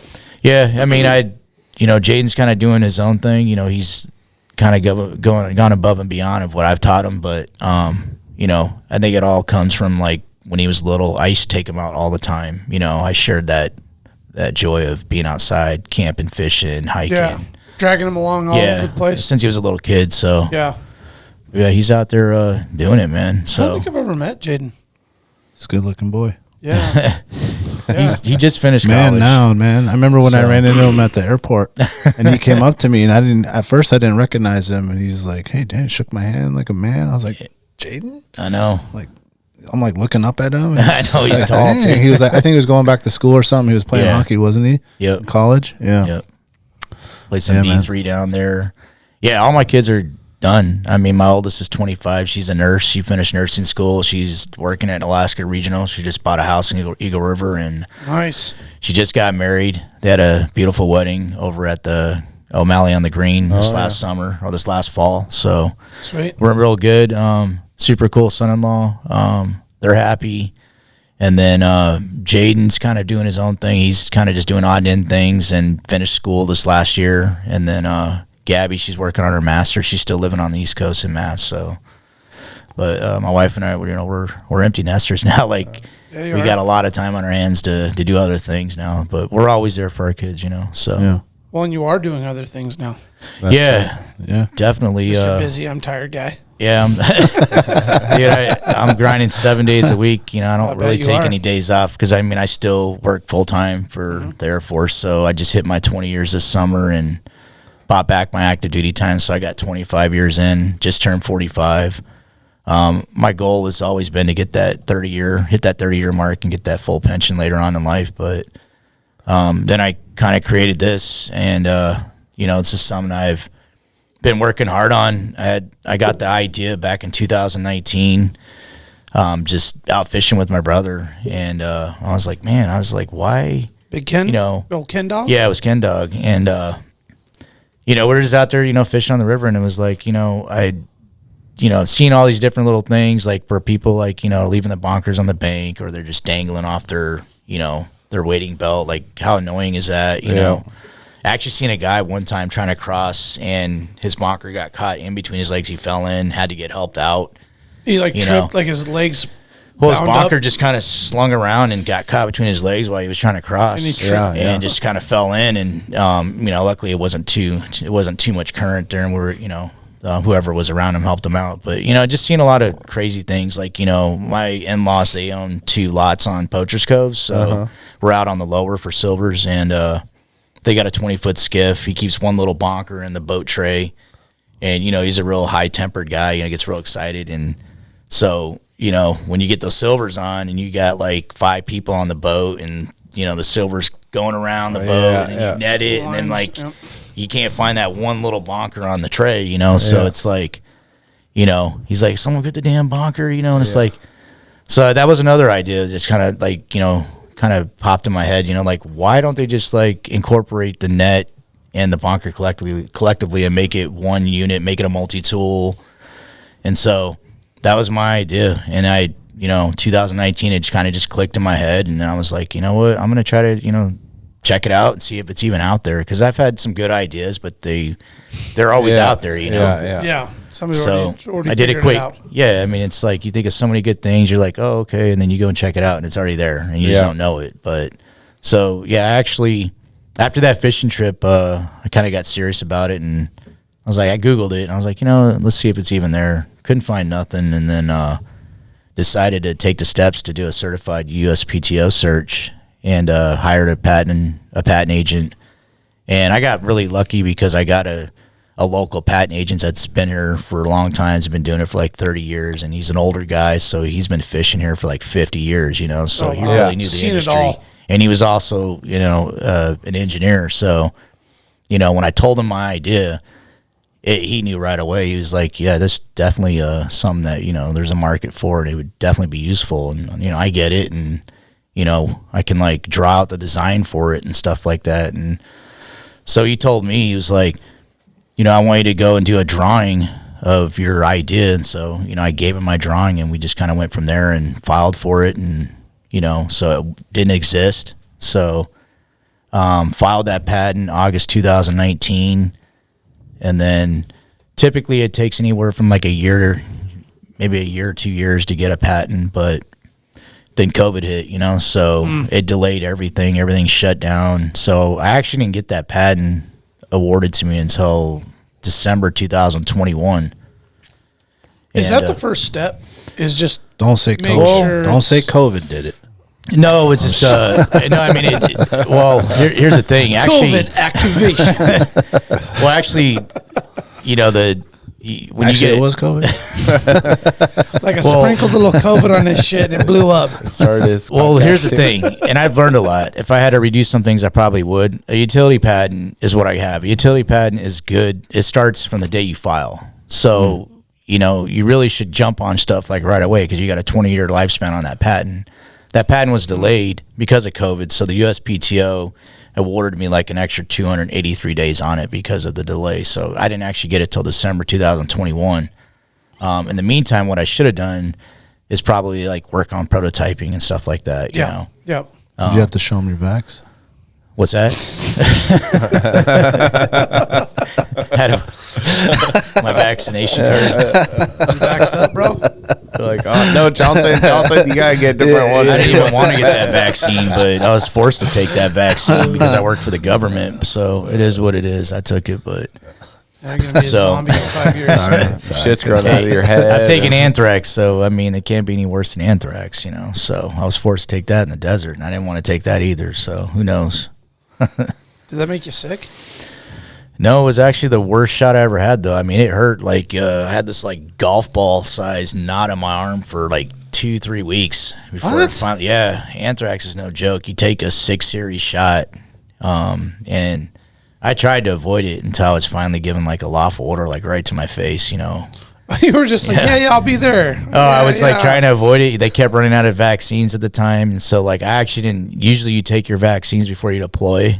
And I actually didn't take my vaccine until I was like halfway through my tour in the desert. So, oh shit. Yeah, I was given a lawful order, I was an airman at the time, senior airman Gibson, go take your vaccine right now. So I had to go do it or you get kicked out. So I wasn't going to get kicked out for it. So. Damn, an anthrax shot? Does it flare up here and there? Haven't had any side effects that I know of, so I mean, who knows? But it's funny because it's just like COVID.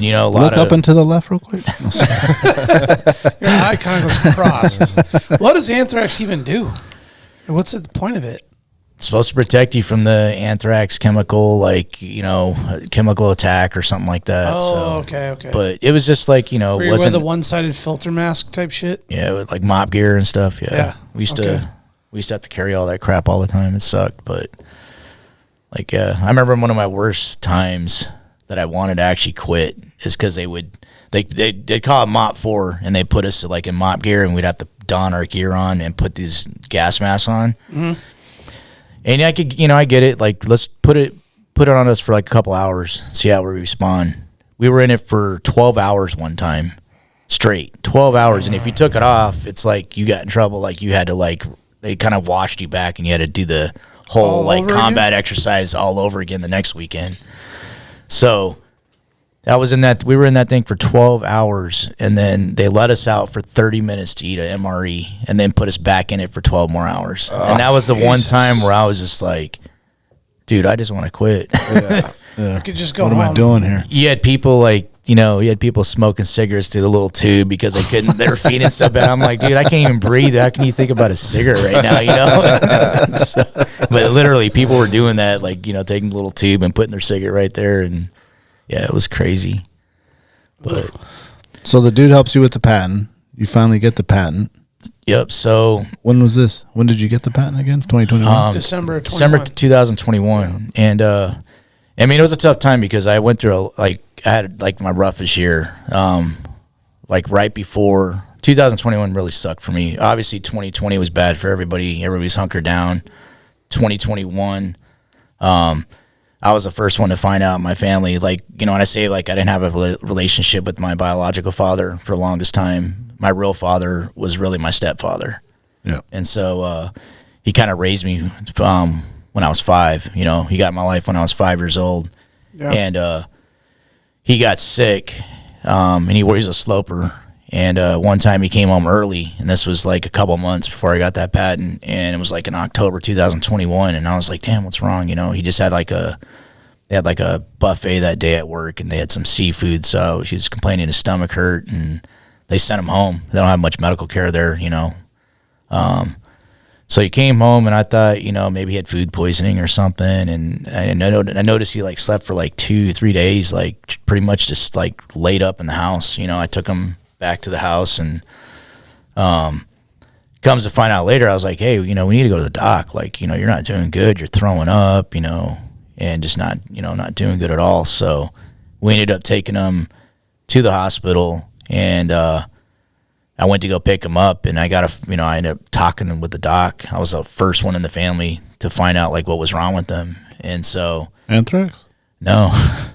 No, for real, he found out he had stage 4 cancer. Oh, yeah, it was horrible, dude. Yeah. And I feel so bad for him because like he went through so much shit. Like he had kidney failure like 10 years before that, and he used to be on dialysis, and it was just a process with him. Been through the ringer. Yeah, been through the ringer. Just had such a good father figure for us. Always physically been there for us. Tough as nails. Would do anything for us kids, and and he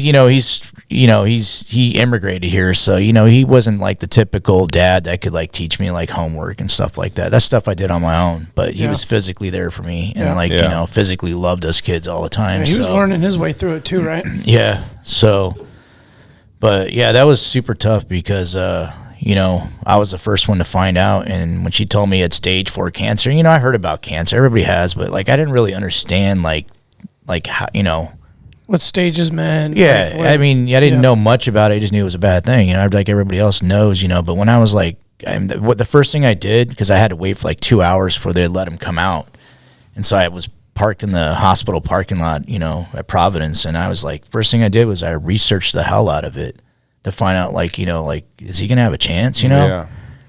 And then, I didn't even know like what to say. I didn't know if I should contact my family right away. I mean, I was like devastated. Literally sat there and like just teared up for like 2 hours. Didn't know what to do. It was awful. And then when I had my recap and talked with her, she said he wasn't going to last long. And that's when it hit me hard. I was like, and he didn't know it. Like, he didn't know how sick he was. No one did. And so, to make a long story short, it was just the worst time ever. The first time I really lost anybody like that, except for like my grandparents, years and years before that. But yeah, it definitely was the hardest thing I went through. Like, I mean, I remember Daniel texted me, like, hey, dude, are you live, dude? Like, I haven't heard from you in a while. You haven't texted. And I was like, it's because I was just going through so much shit, Yeah. I took a lot of time off work. We took care of him for like the next month, and then he was gone. So Try to keep him comfortable. Yeah, we were, Pat was in town. He flew back up from Florida, and we sat there on each side of it. We watched like the old like Bruce Lee kung fu movies and stuff that we Pat's used to little watch. bro, right? Pat's my little brother. So I went to school with him. we both were raised by him, and we just kind of did some old time things that we used to do. We just sit, by his side, watch the old kung fu movies, the boxing matches, soccer, and it was crazy because, it's just crazy how quickly they deteriorate. The first week or two the first week wasn't that bad. I mean, it was, but the next week was like 10 times worse, and then it just went like 50 times worse, and then the last week was just horrible. So yeah, it really, really sucked, and we stuck with him all the way until he finally went on hospice, came home, and I knew, and I had to like tell my mom, no one, even though I would tell my family, they didn't really understand it. It was like, so finally I decided to tell my mom, he's gonna die. He's going to die. He's not going to make it. He needs to come home. He doesn't want to die in the hospital. He wants to come home and pass away. This is where he's most comfortable. So my mom finally gave in and let him come home. And when he came home, he was gone in 24 hours or less. So watched him take his last breath, everything. And then he held on to the last second. Yeah. Yeah. It was just like people say, they kind of just look beyond you. And that's what he did. And, when he took his last breath, I was it was, I don't know, I'll never forget it. I can just see that moment over and over deep, again. Dude. Yeah, it is deep. And so, and what was crazy is he was so proud about this whole, the idea that I had. I didn't tell him about, he didn't find out about all this until a few months before he did pass. I kind of kept everything a secret, because I was patent pending and didn't want to put it out there. And, and so, he had just found out about it a few months ahead of, before all that, and was pretty excited for me, And so November 18, 2021, he passed away, and everything would just suck, and my whole life changed. It wasn't just that whole moment. It was the aftermath was horrible. Yeah. I'm the only transitions into the holidays, and that's tough, right? That my mom's widowed, so Pat lives in Florida, Ken lives in the Valley, my sister lives, in Texas, so I'm the only one there to take care of my mom, so it changed my life. Cindy was super supportive, my wife, because I would stay weeks at a time or even weekends. She didn't want to stay in the house by herself, So the first year I spent a lot of nights over there, a lot of weeks, a lot of weekends. And so, it was definitely a toughest thing I ever went through. Meanwhile, you're focused on this new endeavor, right? You're exactly. You're trying to balance your energy from something so emotional and tragic and draining to this there may be some light at the end of the tunnel, maybe. Well, here's the thing. Everything was it was a blessing, because the best thing of it all was everything was so sad, everything was so negative, and then finally, so he passed November 18, 2021. December 7th, 2021. I found out that my patent got approved. Yeah, 3 weeks. So later. it was boom. Okay, well, I finally got the first positive news. Yeah. What does that look like? Is it a letter, an official stamp? Phone call? I think I got a letter, and then my agent called, and then it was also online. It was actually available on the public USPTO website. So they don't send you a certificate your graduate? They do. Yeah. They sent it to my agent. I picked it up from him a couple weeks later, the official patent. Yeah. But it was a blessing, because really, ultimately, with everything, this is what Handy Bonk, the whole invention really is what kept me in a positive, put me back on a positive direction, kept my mind busy, so I wasn't depressed about everything. Yeah. And then it did the same thing with my mom and my family. They've been nothing but supportive, and so it really kind of gave everybody something positive to look forward to. So it was it's a new chapter for everyone. It was, right? Yeah, it was, and it just kept me busy and and I was even more motivated, because I remember I talked to Daniel when I decided I'm going to build this thing from the ground up and just see what I can do with it, and get it out there. And that's kind of what I did. The first the very first thing I tried to do when I first got it, you know, because I don't have the business background. You know, I'm a blue collar guy, and I'm comfortable with, you know, my situation. You know, I've got a good career. My wife does well, and so this is kind of like, you know, a side gig, really. So at first I didn't know if I wanted to put in the work, you know, so I was trying to license it out, you know, doing a licensing agreement with like a net company. So I tried to contact a few companies, and it just, you know, had a lot of like, kind of like, you know, maybes, but not a yes or not a no, you know. Some really, liked the idea. Yeah, it was just kind of like a new thing. Wasn't sure what the market was going to be like. So, you know, and I kind of just like hung in there I didn't give it a lot of time, but it was like, you know, after that, it was like, I kind of got impatient about it. I was just like, you know what? I think I need to just like prove it myself. I don't think anybody's going to be as passionate about it as me. So, you know what? Let's pivot. Let's just, you know, build this thing from the ground up, build a brand, build a product, and then let's just launch it and let's get it out there and bring it to market and see what happens. So it's kind of what I did. I you know, after a while, it was last October, I committed to that, and it kept me busy. You know, I manufactured like all winter, and right out of the garage. Oh, right out of the garage. When did you first build your prototype? The prototypes I worked on like right after I got the patent. I started building my prototypes, and I did a lot of testing, like that whole summer. Did you have some learnings through that, or what? Oh yeah, I did a lot of trials. You know, a lot of trying to get it right. You know, trying to follow all the claims I had, you know, in my patent. Like, you know, wanted it to float, wanted it to be ultralight. You know, not to so it didn't put too much weight in the handle. Yeah. Was that all in the patent? Yeah, everything. Yeah, everything. There's 11 claims in my patent, and it covers everything. So I definitely entailed a lot of work. And you know, so wanted it to be ultralight, to not put too much weight in your handle. Wanted it to float, and so wanted the tip to be weighted. You know, and I wanted to put my own touch on it. You know, so I decided to customize my grips. You know, like I was telling you guys. You know, you talked about the grips. It's, you know, that's a hockey thing. You know, this is what we did when we were kids, you know. So I kind of went with, like, you know, the old hockey days, you know, like how we used to tape our sticks. So, you know. It's fly and comfortable, and it's like almost like homely because of that.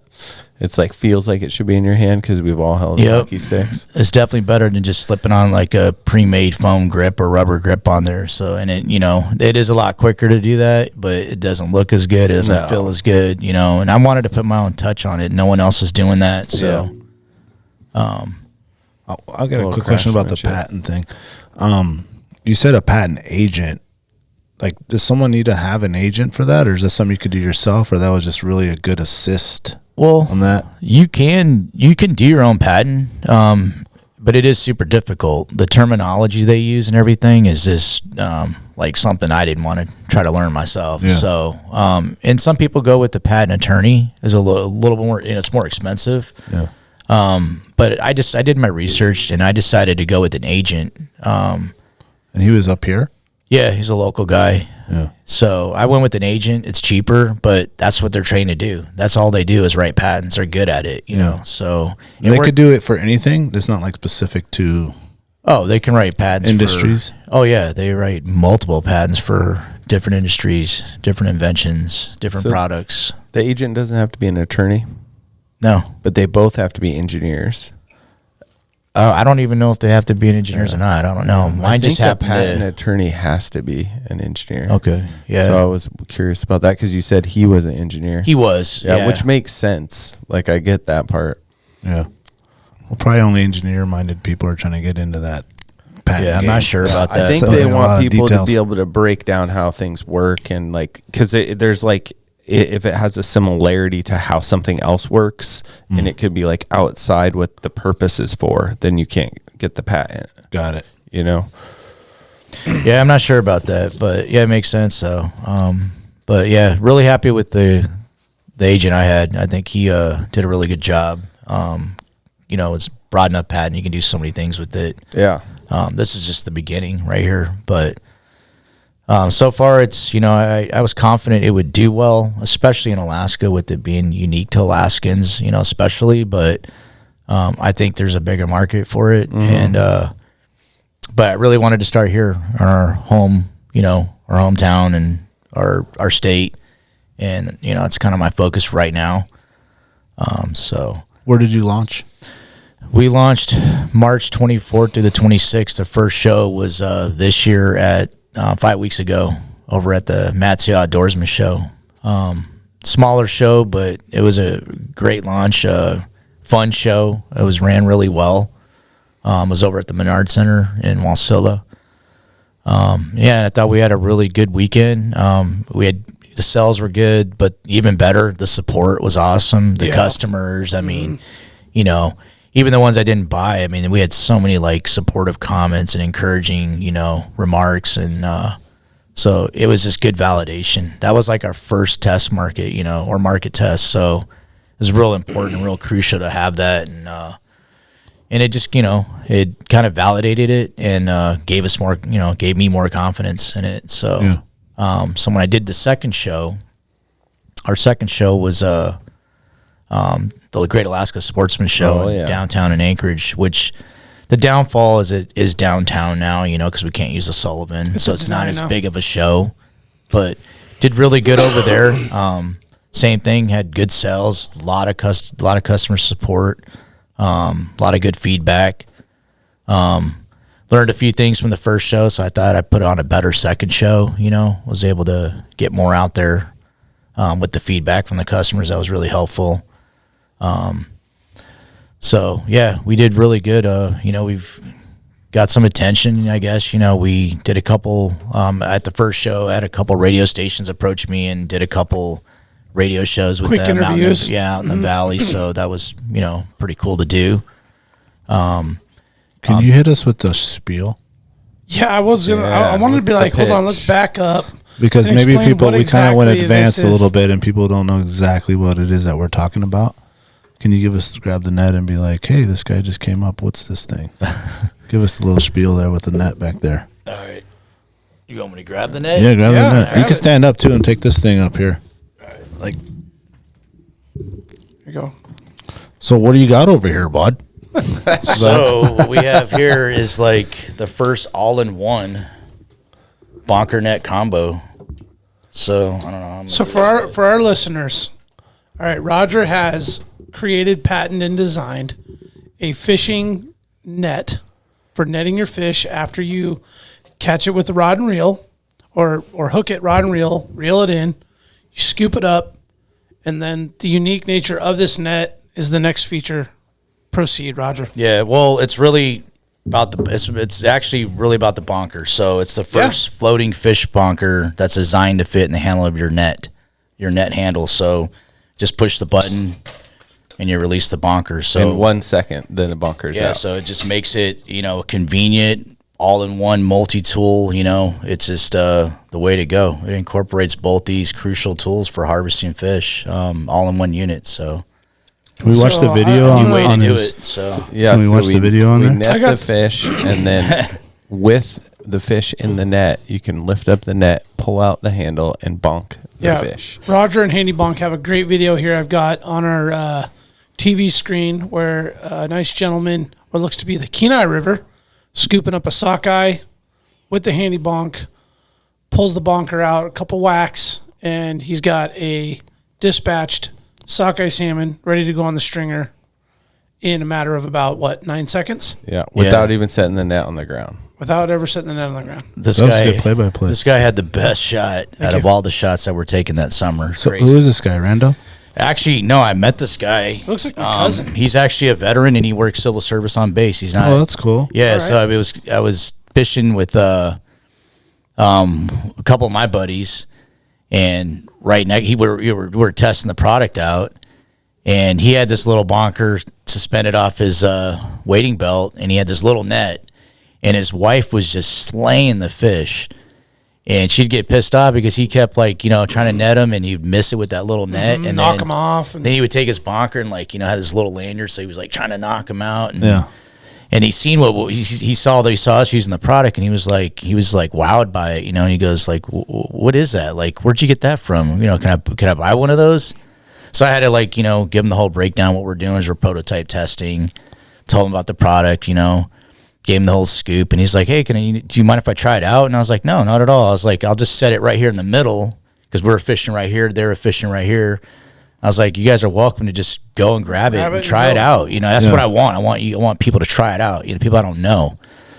And this guy fucking nailed it. Yeah, so I asked him. I go, do you mind if I do some video? Because I'm going to use it for for my marketing or just or any of that. And he was like, no, not at all. So, and so happens this is the first time he ever touched the thing. Oh man, he looked. He looked like he had it for years. Man, look at him find the pin. He's like, yep. You even got the glove on the right side. He looks like he designed it. Yeah. I thought it was your buddy. And I thought in just the casual, at the show and seeing this video, I just thought that was you. I didn't notice the beard. I didn't notice any of that. I just assumed that you were doing it's not me. the video, and I never really watched that closely until tonight. And I'm like, oh wait, man, that's not Roger. Nope. And I'm like, dude, this dude it's like he demonstrated it by design. Yeah, tatted up. No, it's okay. It's so you can sell the bonker with the net attached, but then you also have just the bonker that people that you can buy to if you already have an existing net and you don't want to really buy another net. So right now I have 8 products. So I've got 6 different net bonker combo variations in our lineup that you can buy. Or what's unique about Handy Bonk is that if a lot of people own their own net, and it's compatible with so many nets out there, and it's as simple as drilling a single hole. So we got 2 different size bonkers. The one with the orange lanyard is a little bit bigger than the one with the green, different diameters. And so can we demonstrate that maybe? Yeah, we can do that. So we'll do it after the break. We'll demonstrate. Yeah, for sure. I did an instructional video that's on YouTube on my website, but yeah, we can do one here in the studio. So show you how simple it really is. The website's handybonk.com for those listening. And what's the Instagram? At Handy Bonk and Handy Facebook Bonk? at Handy Bonk. TikTok? No TikTok. You get your TikTok game going. Snapchat? But what's crazy is I've learned more about my product as well. Like I had a lot of people ask me at the first show if it would fit like a dip net handle or a T handle. And I honestly didn't know because I didn't think about that, Yeah. And so I did the research. I went and, figured it out, picked one up, tried it out, drilled a hole. And comes to find out it's compatible with the dip net sector. Oh, that's rad. So I brought that, display for my second show, and it really bumped up the sales on the bonkers alone. Mm-hmm. We had a dramatic increase in sales just selling the bonker alone at the second show because of doing a better job explaining it to customers, getting past that barrier. Yep. And showing the T handle. That was real popular.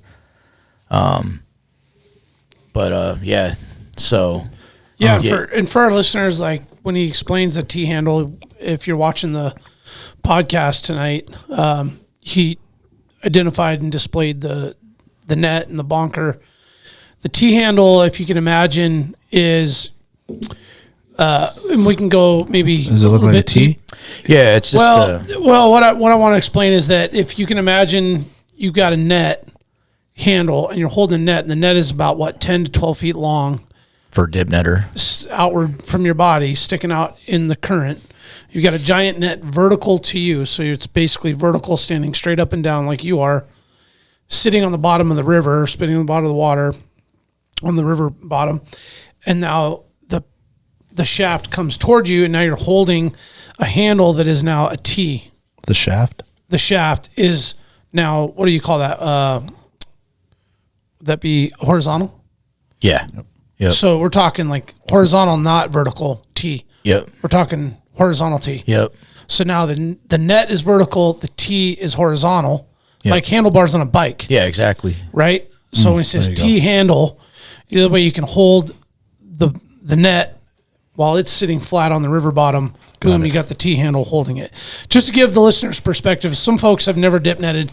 Some folks may not even know what the fuck dip netting even means. Well, here's the things, and I actually got this from, because I've never actually dip netted at the Kenai and Sea Life on the beach. I've done it from a boat at the mouths. Oh, so you're not a beacher? Not a beacher, but I mean, I would try it. I just never have done it. Yes, I got to say it first. But the thing is, a lot of these customers, were asking me about that, and what they were telling me most is... dip netters are beachers. Yeah, it is true. Those beaches get full. And to my understanding, what they do, and it just seeing like, the pictures out there of people doing it, is when they're dipping on the beach, the tide's in and out. So what they do is they put their coolers and bonkers and their beers or whatever, they're up 20, 30 yards behind them. And then they have their long dip nets with their T-handles, and they're out there with their hip waders or their chest waders, and they go out, all the way chest deep into water, and they're just, looking for fish. And then when they fill that basket, they drag them onto the bank. And then, when they drag them onto the bank, and then they got to go 20, 30 yards behind them to retrieve their bonker and then bring it back. So it kind of saves them a trip. You just have that that bonker in your T-handle. So now you can just drag your fish on the bank, push the button, withdraw your bonk your fish, then take them back to the cooler. Boom. Yep. So versus convenient. the run down, bonk them, grab them, bring them back. Exactly. Up. Yeah. And another cool thing I just kind of displayed on our Instagram, if you want to pull that up, is we're compatible with, not just round tubing, octagonal, if it's perfect. So,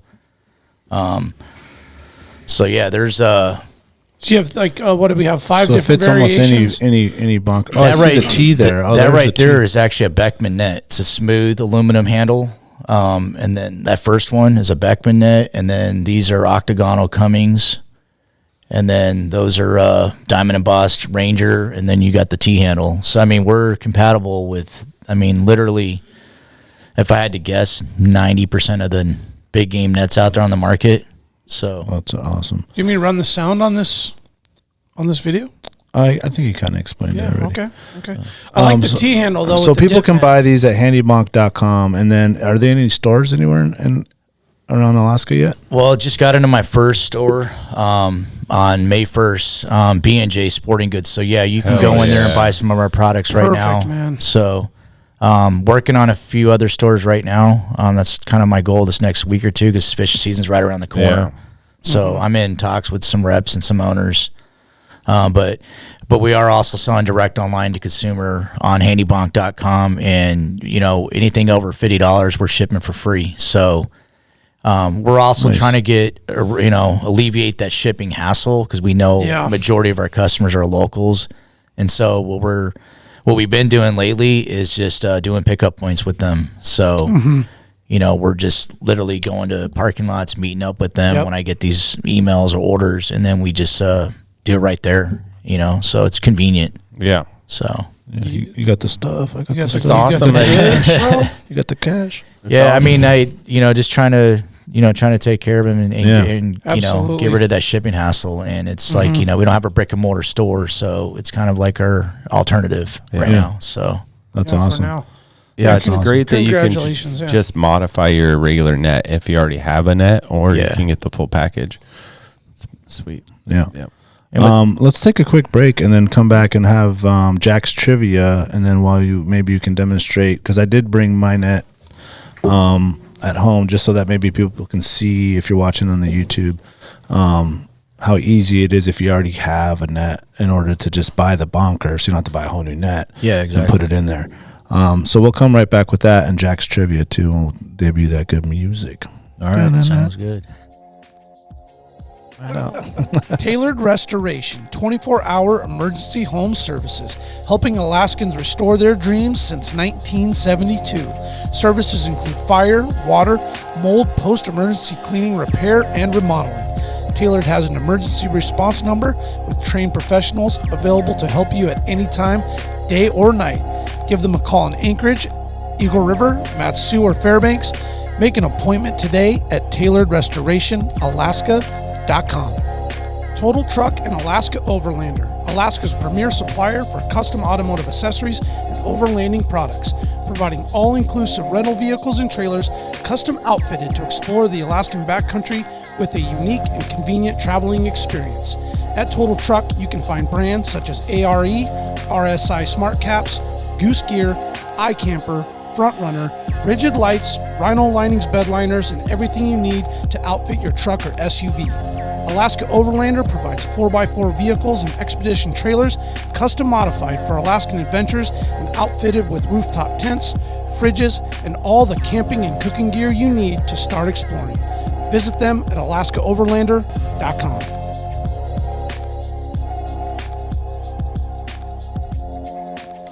Yeah, like, is it... I mean, I think we get the pleasure of trying stuff when it's like fresh off the press. Oh yeah, You know? Yeah. And there are differences, but I personally really like that one. I mean, What are we talking about? the Talking about roasted toasted coconut? coconut and the pineapple. you love it. I thought we were talking about 6x6s. We were. Well, we were a second ago. Oh, okay. I lost track there. No, he transitioned. He's like, you ever try this? I'm like, yeah. So no. we're gonna test your game, bro. All right, bro. Ooh, you ready? Like Jeopardy, Alaska Wild Project Jeopardy. Like X-Files style. Jack's trivia. Here we go. Listen. Doesn't have the extra. Okay. There it is. What was the first net? No pressure, Roger. Motherfucker. Don't worry, dude. I was stoked when you brought it. I was like, oh, I thought that was cool too. No, All right, man. I mean, Okay. it was a genuine idea that derived from the thought process and preparation for the show. I'm like, oh man, it got me thinking. Well, maybe you guys communicate before next show. Okay, so I was just doing my thing. Dog. people make nets. They make all kinds of fishing nets and nets that catch critters. Animals make nets too. What animal makes the biggest net? What's the world record net made by an animal other than humans? It's a fucking awesome. You're asking what is the animal? Yeah, what's the What animal animal? does this? What's the animal and what's the net? I'm gonna say spider. That's what I was gonna say. No, but is no, that I is that said an it animal? first. I said it first. It's a bug. It It's an is insect. animal. They're all animals. We're all animals. What spider would you think that would be? The brown recluse. I would have guessed the Goliath spider, but that's not it. So it's not a spider. Black widow. I'm not, It's not a spider. It's not a spider. It's not a spider. No, it is a It's a lizard. Oh, lizard. It's pretty Okay, broad. and how's it do the Does net? it have 4 legs? How does it weave the net? Damn it! I am curious. I'm thinking of like a critter making a net out of like roots and like or branches or something of that. Oh, wait a minute. Nah, it would be like a beaver. Like That's a possum or something, or Damn, I'm all over the place now. some sort of rodent. Okay, time's up. I'm gonna leave it at lizard, man. It's something Lizard. Roger, what you got? Possum. A possum? Come on, Yeah, that guy. How's it do that? What? Sneakily. At night, yeah, it just weaves. It has a needle. Yeah. Yeah, Steal so there someone's- were some cool ones. So We're there terrible. was We are there terrible. was some like flies that made some cool nets too. There was like a snail that did mucus, but this one's huge. So this net is 300 feet in diameter. It can Holy be cow. up to 300 feet in diameter, and it's done by humpback whales. No way. And it's a Oh, bubble what? net. Oh wow. Yeah, the bubble net. You know where they bubble. Gotcha. So they, Oh, they go shit. around and what I learned about this that was really cool is like I just figured like, oh, all humpback whales in the world know how to make the bubble net, you know, but they don't. So only Gotta be select mature. ones in the world, not even mature. It's ones that taught the other ones. It's all learned. It's not Oh. like yeah, Kind of like the orca evolutionarily deal known. and where they're at. Okay. Yeah, so You gotta have the and we goods. have them here. You know, like Jake's gotten some really good bubble nets on the videos from our boat. But Yeah. so one whale will start blowing the bubbles and start making the circle, and then all of the other ones do, and then they drive all the fish into the middle. And then, so the net will be all the bubbles on the outside. And then one whale will make a call, and that means that they all dive down and then they all come up together. So, Interesting. yeah. So I thought it was really cool. And they do that here. Wonder what they patented that one. Yeah. That's the next one. Yeah. Well, yeah. I actually thought that we should do the moose noose next. So it's like a noose that the moose walks through, you know, like the noose, and it walks through it, and then you have a bunker that comes down automatically and knocks the moose out. So then you're just at camp. And then it raises them up on the tree, and you just got to come in and skin them. It's just maybe a bell on that noose when the bunker comes, and it's just, it's already hung up. You just skin it. Hey, it's a new way. So, the moose noose. So the moose noose. Sounds very ethical. Yeah.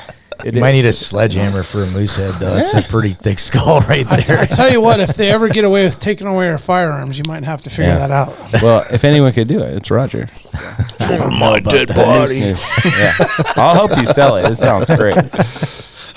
All right, Jackie. All right. So, what is the largest fishing net in the world? What type of net is it? And like, what's it used for? And how big is it? It's got to be commercial fishing, right? Yeah, definitely commercial. I'm going to say it is for oil cleanup. The Gulf of Spills. Damn. Thinking outside the box there, huh? I like that. I like that a lot. I like it too. Largest net. You didn't answer the other part though. Yeah, let's say that's I said for fishing. oil. Let's say it's a fishing net. So, but what type of fishing? What type of Set fishing? net, maybe? I mean, Oh, set so nets I are get to pretty go big. again? Yeah, you get to go in. Okay, so I'm going to say it's like a herring type of net. Like a What type of- seiner. A seiner. Okay. Yeah. Yeah. I'd say it's And how big is it? Oh, you want all the details? Yeah, and length. Oh, Need music, Mike. I'm going to say in length, I'm going to say quarter mile. quarter mile. God It's a damn it. long net. Yeah, the I'm biggest. gonna go with it's a herring, or excuse me, a sardine net, Uh-huh. and it is Like, what style is that? A net? Is that like a seiner net, like a gill net, a trawler net? What is? I think herring is actually kind of caught with long lines and hooks, right? Oh, really? Yeah. We're not. Herring. You're answering a question, not asking. Oh shit! Now we're rabbit hole. I'm gonna say it's what did I say? Sardines, Yep. and it's 3,750 feet long. Good. It Good. is. I like that. 400 feet deep. What's the fabric of the net, though? Nylon. It's not wool, merino? Got some merino wool? I'm winging Roger. it. Roger, what do you got? Good luck, bud. I don't know much about the commercial Oh, you don't know much industry. about nets now? commercial he's talking industry. Oh, that Mr. shit. Handy Bonk knows so much about nets. about nets. Did a lot Hey, of research. Yeah. You know I'm targeting the recreational shit, dog. anglers, not the commercial Yeah. market. I don't know, maybe a 3,000 yard set Whoa. net trawler. I don't know. 3,000 yards. All right. So that would be 9,000 feet. All right. So, Almost 2 miles in yeah. length. So it is 7 miles in length, and it is a trawler net. I said Yeah. trawler. I Yeah. said, yeah. Okay. Yep. Okay. And He so wins. that's the largest legal one, 7 but they miles. found one that the Chinese were using near Antarctica, and they confiscated it. That was 50 miles long. Oh my God. 50 miles. So, That's and there's like a insane. whole Holy like legitimate shit. article on it. That's yeah, that was crazy. 2 years ago. Yeah, but nothing legally getting 7 through. miles. That's pretty fucked up. That's a Yeah. long net. 7 miles. So what about when you're like the one boat has the one end, and the other boat has the other end, and then you go out of visible distance Yeah. as the net's still stretching out. That's crazy. That's man. fucked. Think of that. 50 miles. How long do you think it takes to set that net? I mean, it could take hours. With the tide and everything. Well, Yeah. a trawler, you're trolling. You know, you're moving. So you throw in the water, and Yeah. it's like so. Actually, that net is probably 14 miles long. Right. So explain to me how a trawler works. I actually do not quite understand. I know it goes to the bottom and scrapes. It doesn't have to go to the bottom, I don't think. Okay. They weight it, and there's other things like there's pole points. I'm not an expert. Is it like a so big first scoop? of all, so yeah, it's type like thing? a scoop. It's like pulling the fish. Pull up an Like, image. It's like, yeah. Yeah. Yeah. And so you can No, I'm just adjust. It has curious. different pull points where like you can pull the bottom a different tension, so then it would be at a different depth, I believe, and stuff like that. Like different length of line out. and it's all like auto. Like talking to the guys that fish that use these trawlers down in Kodiak, they can like watch the bottom and keep the net like 10 feet off the bottom, kind of thing. Okay. So, yeah. So yeah, right on the right there. Yep. Okay. It just drags and scoops. Yeah. So there's their otter. So it's almost like a cone. Yeah. Yeah. Okay, got it. All right, that's good. Good one. So then I think you use the 50 tension. miles. You use like the tension and on those two warp wires to like raise it off the bottom and stuff. Yeah, And it's like depth. It's like programmed with your GPS. So then, and they know the net knows where it's Fisher at. I'm here, sure it has a drop sensor it, there. Raise it. Yeah, and not like tear up the bottom. You know. Grabbing algae and things. 50 miles. I mean, are we really just trying to wipe everything off the planet? Well, I think some cultures don't care, and others do. So that article I was reading was talking a lot about that. It was the Australians that jumped in and that were like, no, this is not okay Like, for any enough. marine life. And yeah, so That's insane. Another question? crazy. Is there one more? Yeah, we have one more. all Okay, right. so this one's kind of fun because I didn't really know all the different names of different types of I nets. need to extend that song. Though, So don't let's end with Roger. We'll start with Brandon, and so we need to name 6 different types of nets. I think 6 is a good number. I have a lot more. 6 different types. So you name, 6? try to name 6. If you can't, you can. Then Daniel will build on them, and then Roger okay. can build on those. Okay. So it's like working as a team to okay. try to figure out if we can Gotcha. get 6. Okay. Gill net. Yeah. Skynet. What's a fishing net? Stop. Set net. Set net. Yep. Skynet. Yeah. Oh, he's got. You don't remember Gill Skynet? net. Bro, Skynet. come on, dude. The Terminator. Gill net. Oh, there it is. Set net. We're doing 6 together, right? Yeah. Together. So- Sane net. Say, oh yeah. Why don't you guys just all work Internet. together? Okay. Okay, I got 3. How you about guys a go. hooligan I got- net? I got 4. Oh yeah. Okay. 4. And then there's a landing net, Yeah. dip net, Oh yeah. 6. 6. All right. There you go. See if Let's you can keep get going. more. What else we got? butterfly net. That is actually a net too. Yeah. Yeah, that's true. A fish net. Yeah, like the little ones that you scoop out the I stuff was in thinking the. that the ladies wear on the Oh, the streets. fish net. Minnow net. Stockings. I think I hit my capacity, boys. Man, that was a lot of nets. I don't think I said one, but Skynet, but that was the best. Talking about the Terminator takeover type shit. Trawler. Did we say that right? Isn't that don't know. another- Yeah, there is a trawl net. Trawl yeah. net. Trawl net. A purse net. Yeah, Purse net. purse net. I don't know that Purse. Not that it doesn't exist. What are the dudes that Did catch we- those we got at birds least with the 6. net? Oh yeah, The bird net? You know, in Iceland they hunt ptarmigan with With those nets, right? Not ptarmigan. like grouse. Some of those. No, the ocean bird yeah. with the beak That's what I'm that's saying. colored in Alaska. With The puffin? puffin. puffin. Thank you. Yeah, They yeah, puffin with the hunt. net.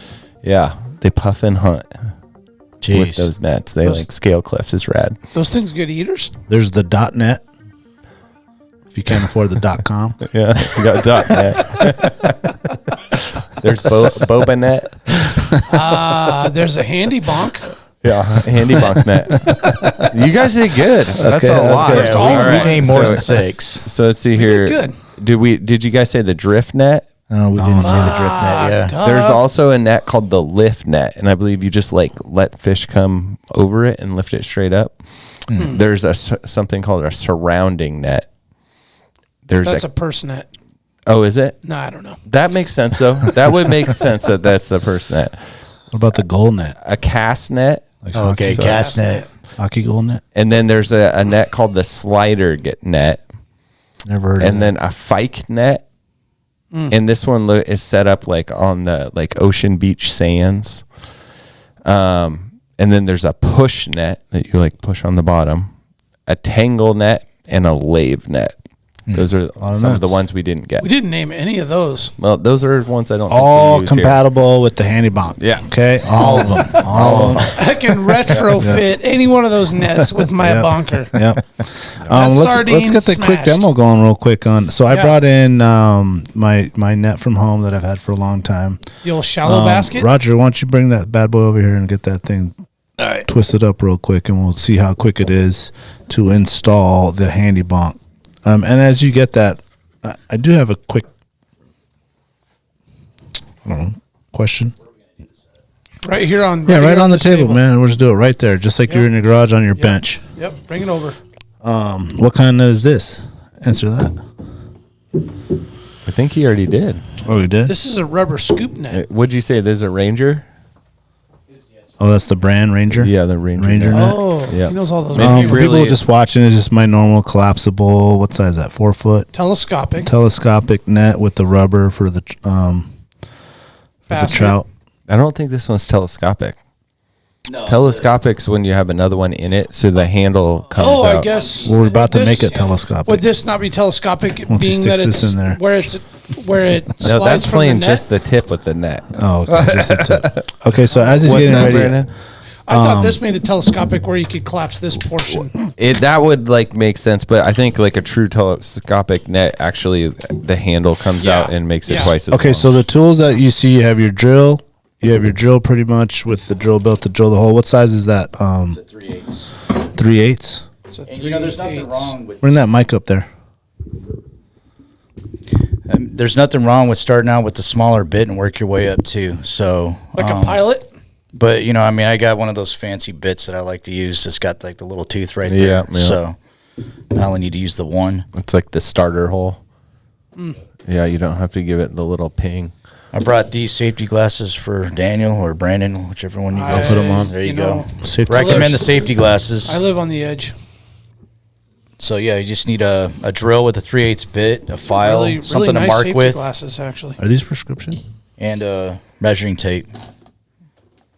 Now, are you going to be strong enough to pull off the old rubber handle? Do you need a knife? A razor knife that you didn't bring? I bet Roger's strong enough. Okay, so this is the steps. Okay, so the first thing you're going to do is remove that existing grip. You can move that mic a little this way if you want to. Yep. Boom. You can move this way too. That's what you call it, an articulating arm. There you go. Okay, so the first thing you want to do is remove that existing grip. So this one's actually not too hard to get off. And then just take a measuring tape, take your something to mark with. Sharpie. And then at the base of the net handle, just going to take your measuring tape, right, and make a mark at 1.5 inches.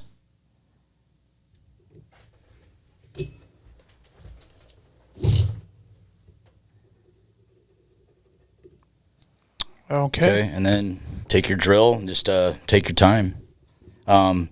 Take your time drilling a hole so you can drill a nice clean hole, and that way you don't go all the way through or hurt yourself. It's usually a good start.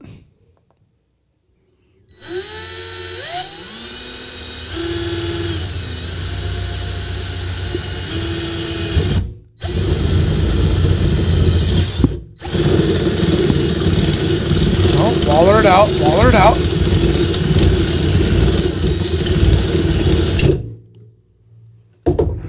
Just take your file.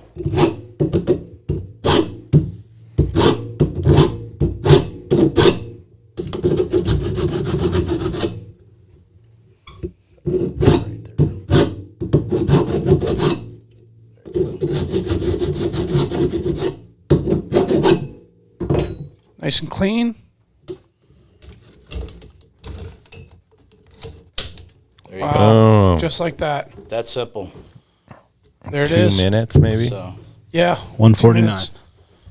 Should have definitely Boom. timed that. I did on this. there you go. And we stayed iPhone. safe with the glasses, bro. They look It's good on critical. you. Yeah. Do I? Should I get a curb bill going? Just call me Dan. Old Danny. That was actually really easy. Yeah. Super Just easy. like that. And that's, what I want to emphasize to people is, you can save money. A lot of people have their own favorite net. Just, follow the tag. I've got a QR code video on here as well. If you need the instructions, it's on text. Literally, everybody's got a drill at home. Drill Yeah. a simple hole. And install your own bonker. Yeah. You know, it got me thinking just while watching you do that, and here we've taken like an old, maybe underrated piece of equipment. When you go to get ready for a fishing trip or something, right? You're gonna get your waders and your shoes, your wader shoes. You're gonna get your rods and reels and tackle and bait, the boat oil change, the trailer bearings. You know, there's just all this stuff that goes into a fishing trip. I don't know how many times you guys have ever like done the first trip of the year and you forgot your net. Oh yeah, It's forget like a lot of it's- things it's that in first trip. Yeah, and that's know? the net's the worst one, especially if you're salmon fishing, because you kind of need it to get a salmon in the water, or in the boat, you're going to lose it, right? Like the net is just a net. Like it doesn't. When you're thinking about your Sims waders and your what's a Gucci fucking fly reel, Orvis, right? Your Gene Loomis rod. Yeah. You know, all this time and investment and research and all this shit you do geeking out for a piece of equipment, and your net's just the net. But you really, really changed its game when you throw that thing on there. Now it's like the net with the bonker. Yeah, I mean, It becomes more of just like the net. Does that make sense? Like I'm trying to say, like the net is like the last thing you think about with all the shit, yeah, and now like you'll never forget about your net because you got to make sure it's got the bonker you just modified. Yeah. Well, I think about that normally like right after like the moon cycles. I mean, here's my thing I is, gotcha. you're like nylon net, rubber net. Oh, this is a rubber net kind of trip. Yeah. I'm not keeping anything. well, I mean, here's the thing. It kind of changes the industry a little bit. You know, it's like a new standard. Why would you want to buy a net if you don't have that bonker in it now? I mean, you don't always have to use it, but it's there if you need it, you know? Yeah. Like one of our top sellers is the rubber mesh net. Mm-hmm. We get a lot of people that, you know, like you guys, you know, you'll target trout for half day, then you'll go around the bend and you'll target salmon, you know, on your float, right? So that rubber net or rubber mesh netting is like perfect all-in-one diverse, you know, unit that those type of anglers can use, you know. So, you know, any good fisherman out there or angler is going to practice that fish and release too. I do. I mean, my favorite fishing is, you know, after the salmon season, I enjoy that fall trout fishing and dollies, you know, because you get away from that crowd, you know. Yeah. You know, you're using ultralight tackle. Yeah. You know, and I'm releasing all those fish. Yeah. You know, we don't gotta keep clean those. nothing. And you get away from the crowd. I mean, it's just nothing more pleasurable when you're out fishing than that, you know. So, but when we're harvesting, you know, you got the, you know, you need, you know, you have that bonker if you need it. So Yeah. So, Well, it's really, really awesome. And you mentioned earlier you talked to Brian McKinnon, and we had Brian on the show a couple shows back, and he's the inventor of Packback, and he won the ICAST best in show, I want to say. And you know, I wanted to connect him with you because I knew you had your idea going, and it sounds like it's working out. And you have plans to go down there? yeah, he really You connected at the meat party, right? Yeah, we're at the game meet party, and Kyle introduced me to Brian. So real nice guy. I've talked to him a few times. I met his partner Jack, the CEO of Packback, through a Zoom meeting. So Brian's super busy right now. I know that because he's you know, they're planning their marketing road trip to go to ICAST with that new vehicle he was talking about. So that truck, the build. yeah. So, and I think they're It's a Toyota, cooler. right? I don't know what it is, but It's a half-ton. Tundra? No, he was going to do it with his truck. Fuck, what is it? I want to say it's a Chevy. Is It it? was a I thought he Chevy. texted me that it was. yeah, I'm not sure. Definitely not a Toyota. But yeah, I think he's on that road trip right now. So, you know, really don't want to bother him too much. I know he's busy, but I will see him in ICAST. You know, we'll keep in touch every now and then. Well, he supports you big time. Yeah, he's been, you know, he's taken the time out. I mean, we've had, you know, a 2-hour conversation on the phone. So for him to just take that kind of time out to talk to me, you know, on his busy schedule, you know, very thankful for that. And definitely, you know, I'm going to, you know, picking his brain is just going to help me and, you know, gets me more motivated. So I'm looking forward to that ICAST. So I'm definitely going to. When is it? July 11th through the 14th. So Nashville? No, it's in Orlando, Florida. So Okay, we already got our booth. I just got a 10x10, and then kind of like where they started last year. They got a huge booth this year, but yeah, I got me a 10x10. I'm actually real close to where they're at. It was just what happened with like what was left. There wasn't a mini booth left, and I just happened to get one that's pretty close to Packback's booth. So hopefully we can hang out when we're down there. Hopefully they can introduce me to some people. So Right on. That's exciting. but yeah, we already got hotel tickets, so we're ready to go. So Sweet. All right. So are you taking a team with you? unfortunately, my brother can't make it. Okay. He's pretty busy. So my Pat wife's lives down there, doesn't he? Pat in Florida? He does, but he works too, during the week. Yeah. So I'm actually going to go early because I'm going to kind of make it a vacation too. I haven't seen my brother, except for when he came up here with the passing and all that. I haven't seen him like on like happy terms. So it'll be nice because we can go. We're going to head there and get there like early that weekend on Saturday morning. So we're going to spend all day with Pat and Nikki on Saturday and Sunday, and then probably do some shopping for the booth Monday, and then set up on Tuesday, and then the show's Wednesday, Thursday, Friday, and then we leave early Saturday. And so, Oh, wow. Nonstop. yeah, so it's my wife and I it's gonna be the crew, and then my older sister and her daughter, my niece, are actually gonna be there. So I'm gonna actually sign them in as part of my staff to kind of help me man the booth and Wear some t-shirts and hats and I'm gonna Promote. I'll get all the gear for them too. So You that'll need be a safety guy? You want to come along? with the Ryobi. Check my calendar. It's pretty full, I'm sure. How many other vendors are going to be there? If I want to say it was like 900 or something wow. crazy. So Yeah. like That's a here massive it's like event, man. oh, Well, it's that convention massive. center, is that the convention center there? Yeah. Yeah, I think So- it's huge. I mean, I've only gotten like I've read about the ICAST for the last few years. It's kind of been something on my bucket list. I definitely it's like a dream come true to go. I'm definitely looking Yeah. forward to it. But I really don't know what to expect as far as like just what Brian's told me and what I've like read about and seen about the ICAST. But it's definitely going to be like way more massive than anything here, and it's a different kind of show too. You're not selling your products there. You're Showing them off. You're showing them off, and there's like tons of retailers and dealers and investors and just big names in the industry, and so It's a big social wholesalers. affair, right? Yeah, Just getting to so know people, gonna be rubbing fun. elbows. exactly. That's right. Yeah. There'll be and- like a bunch of parties at night that you want to try to get into. And all that Yeah, I shit. mean, definitely just want to, I want to have fun, and not having to do the sales is going to be like the stress-free part. But I want to get out, meet a lot of people. I want to show my product off and see, there's a lot of, it's the national market there, so I want to see how people respond. So I'm looking forward to that. You know. Give us a little sneak peek into your booth. Like, what's it going to look like? You got a big banner made. You're going to have some, like, club music going. You got a big fish tank. You're going to throw the damn bunker in there, show everybody it floats, or... Well, I was telling you that we actually wanted to do the fish tank at these Yeah. two smaller shows here in Anchorage, or the one in Anchorage and one in Matsu, but we just didn't have a good enough tank for it.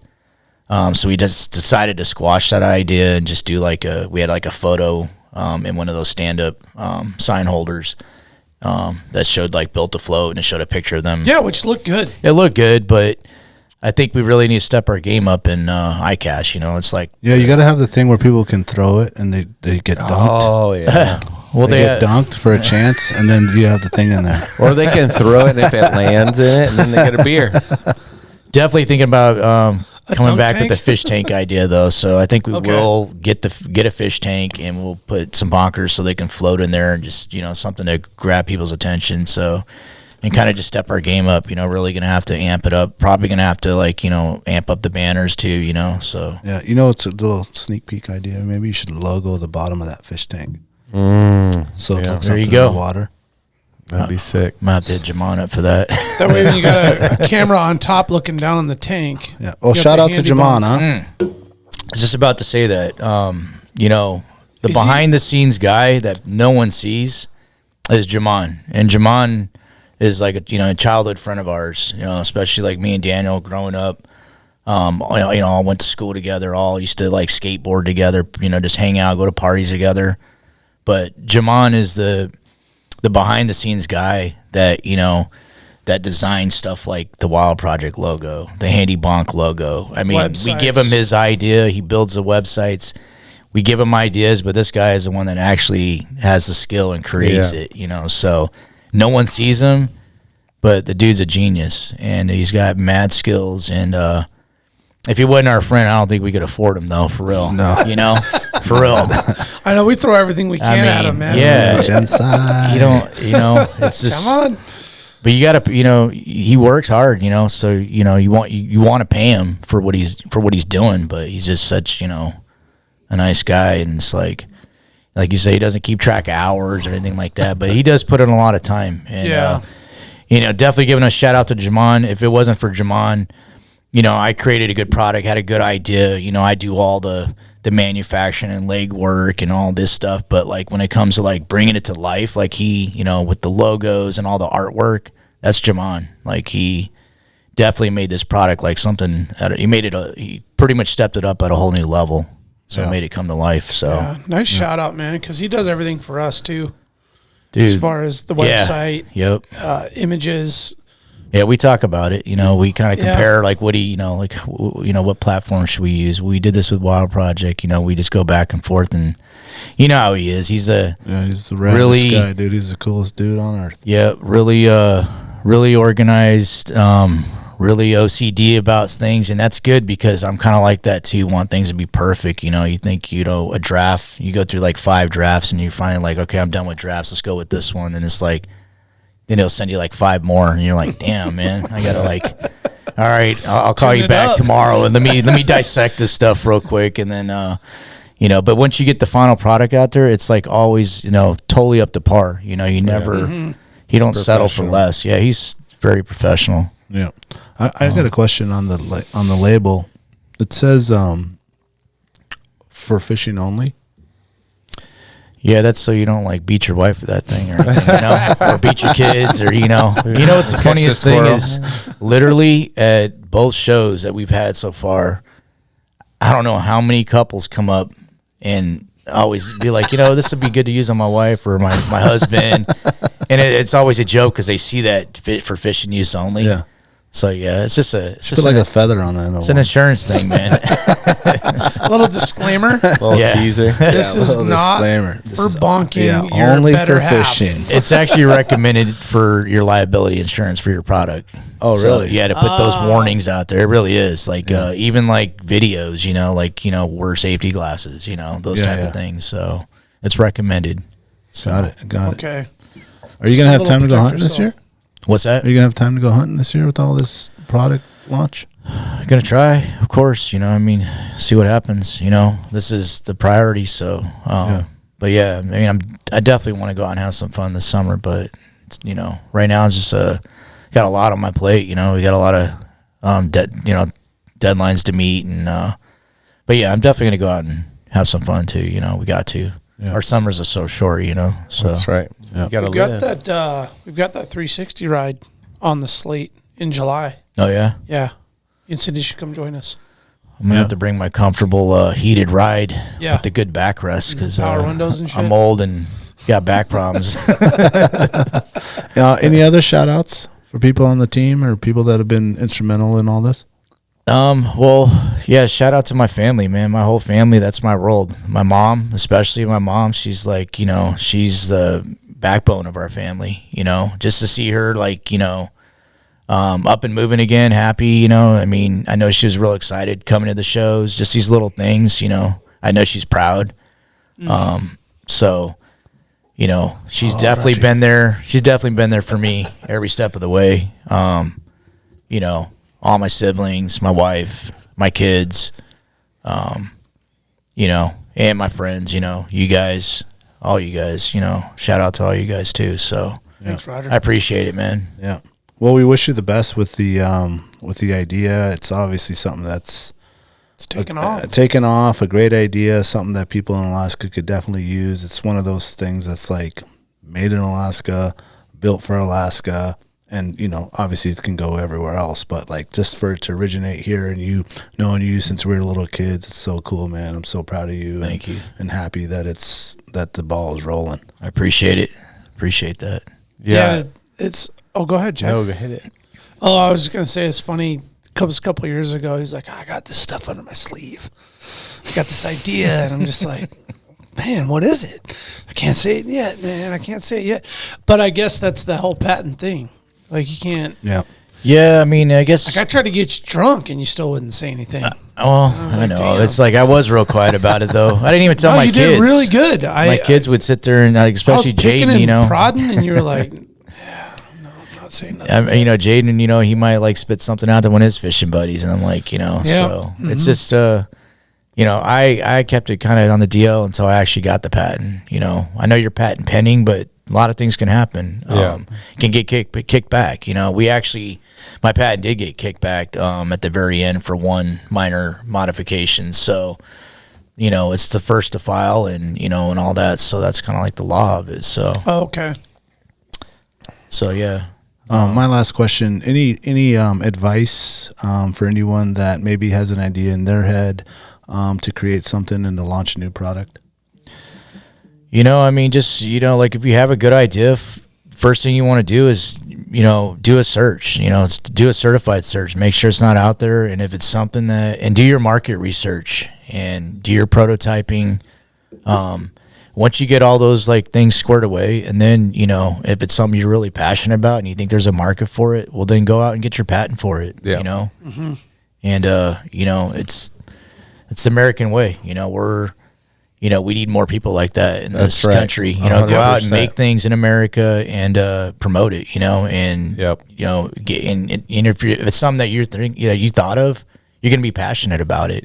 Yep. And so it's not always about the money. I mean, money, of course, is part of business, but it's all about being passionate about it. Like this whole thing for me is just gonna be the highest part of this is gonna be going fishing and seeing people using it and being useful. Yeah. And that's like me being high on life right there. That's more important than money. And what's the worst thing that happens? You're proud of something, and the worst thing that can happen is you fail. What? Like, the best thing is you're at fucking every place in the United States. Yep. I mean, you don't know if you don't try. Yeah, and that's right. kind of what I thought in my head. Like, I'm gonna regret it if I didn't try and build this out, build this brand, and build this company and get it out there. So hard things are worth doing, man. Yep. Well, So it's a lot of hard work, though. The thing about the bonk is that it's like every one of these nets that we've used growing up needs one of these. Oh, yeah. Not only does it have the utility, but it has that fucking handle that feels like a hockey stick, right? Yes. It's fucking game on. I think all Alaska should be bonkers for the fucking Handy Bonker. Yeah. There you go. Write that one up. That's my favorite part of it. Yeah. We need the Handy Bonk hockey team. Yeah, there we go. I'll sponsor Those would it. make some. You get it together and I'll sponsor it. Get some new jerseys made up. That would be a dope jersey, dude. Oh yeah, Just bright orange with some Just black goons. and white. Throwing the All bonker goons. down. the revamped flyers. Yeah. It's just all Eagle Just River pulling boys. bonkers off the tip of their hockey stick. Oh shit! You don't throw the hammer down, you throw the bonker down. Tommy T times 2. Yeah, we won't go there. Well, Roger, we were talking a little bit earlier between breaks there, and I really appreciate you bringing such a genuine and real, like, emotional angle to some of the motivation behind the passion of your project. The passing of your father. Like, thank you so much for sharing that. That's very personal. Appreciate that. But it hits close to home. Touched all of our hearts, and sometimes people see other people's success and they don't really know the true background and story behind Behind the scenes. Yeah, like, there's the invention and the patent and the agent and the manufacturing and the engineering and the technical side of it, Yeah. but then the human element of what motivates a person, what a driver, and people go through ups and downs and ebbs and flows of life, and it comes at different times you can never ever know. Yeah. And here we have this like crazy collision of timing of things where you have this such a low and such a high. And I would just say, number one, thank you for sharing that, but you're on a high and it's getting higher, and continue to ride it for what it's worth, bro. Thank you. That's You right. deserve it. You earned it. You worked hard for it. you're just at the tip of the iceberg now, and enjoy it. Thank you, man. Enjoy every minute of it, man. Hey, I love you guys, man. I really appreciate that, man. It means a lot. Hell Means yeah. a lot. Yep. Thank you, Alaska. Thank you for listening. Check out handybonk.com, at Handy Bonk on Instagram and Facebook. Stop by B&J's to check it out for now, and I'm sure it'll be in other stores here soon. Thanks for coming in, Roger. Thanks, Jack. Thanks, Brandon, for coming in again. Appreciate everyone listening, and as always, stay wild. Stay wild. You are what I call your overcautiousness. Are you not overcautious when you assume that you cannot do what the enemy is constantly doing? the Alaska Wild Project podcast is brought to you by the following sponsors. Barney's Sports Chalet, supplying hunters with the best hand-selected gear since 1963. The exclusive home of frontier gear built for the rugged Alaskan terrain. Your one-stop shop for all your outdoor needs. Visit Barney's today at 906 West Northern Lights. Tailored Restoration 24-hour emergency home services, helping Alaskans restore their dreams since 1972. Services include fire, water, mold, post-emergency cleaning, repair, and remodeling. Give them a call in Anchorage, Eagle River, Matsu, or Fairbanks. Hit them up at tailoredrestorationalaska.com. Total Truck and Alaska Overlander, Alaska's premier supplier for custom automotive accessories and overlanding products, providing all-inclusive rental vehicles and trailers custom outfitted to explore the Alaskan backcountry with a unique and convenient traveling experience. TheTreehouseAK.com, located at 341 Boniface Parkway, Alaska's own and grown cannabis and CBD store. Ask the bud tender what the strain of the day is to get your 10% off. The Treehouse, where the culture lives. AKO Farms, located in Sitka, Alaska, built from the ground up with concentrates as their single motivation, with exclusive products such as their sugar wax, full spectrum diamond sauce carts, and more. Ask your local bud tender about AKO. Marijuana has intoxicating effects and may be habit-forming and addictive. Marijuana impairs concentration, coordination, and judgment. Do not operate a vehicle or machinery under the influence. There are health risks associated with consumption of marijuana. For the use of only by adults 21 and older. Keep out of the reach of children, and marijuana should not be used by women who are pregnant or breastfeeding. The Bait Shack, located on Ship Creek upstream of the bridge. Can't miss the bright red shack. They are the go-to fishing gear rental and guide service on Ship Creek. Tight lines and fish on. Come hook into the action with them. Hit them up at thebaitshackak.com. Snow Pro AK, your snow and ice management company specializing in business and residential properties. They know what it takes to keep your property presentable and safe. Give them a call for a free estimate at 280-7098 or visit lawnproak.com. Double Shovel Cider Company, located off of Arctic and 58th, handcrafted Alaskan-made colonial ciders. They also have a tap room downtown on the corner of 5th and E. Stop by today and taste an award-winning cider. The Alaska chapter of Backcountry Hunters and Anglers. BHA is the voice of our Alaskan public lands, waters, and wildlife. Their goal is to uphold our hunting and fishing legacy while keeping our public lands wild. Stand up today and join BHA at backcountryhunters.org. Not claim to be at least his equal in prowess and act upon the claim? I say try. If we never try, we shall never succeed. This proposition is a simple truth, and it's too important to be lost sight of for a moment. If we cannot beat the enemy where he now is, we never can. It is all easy if our troops march as well as the enemy, and it is unmanly to say they cannot do it.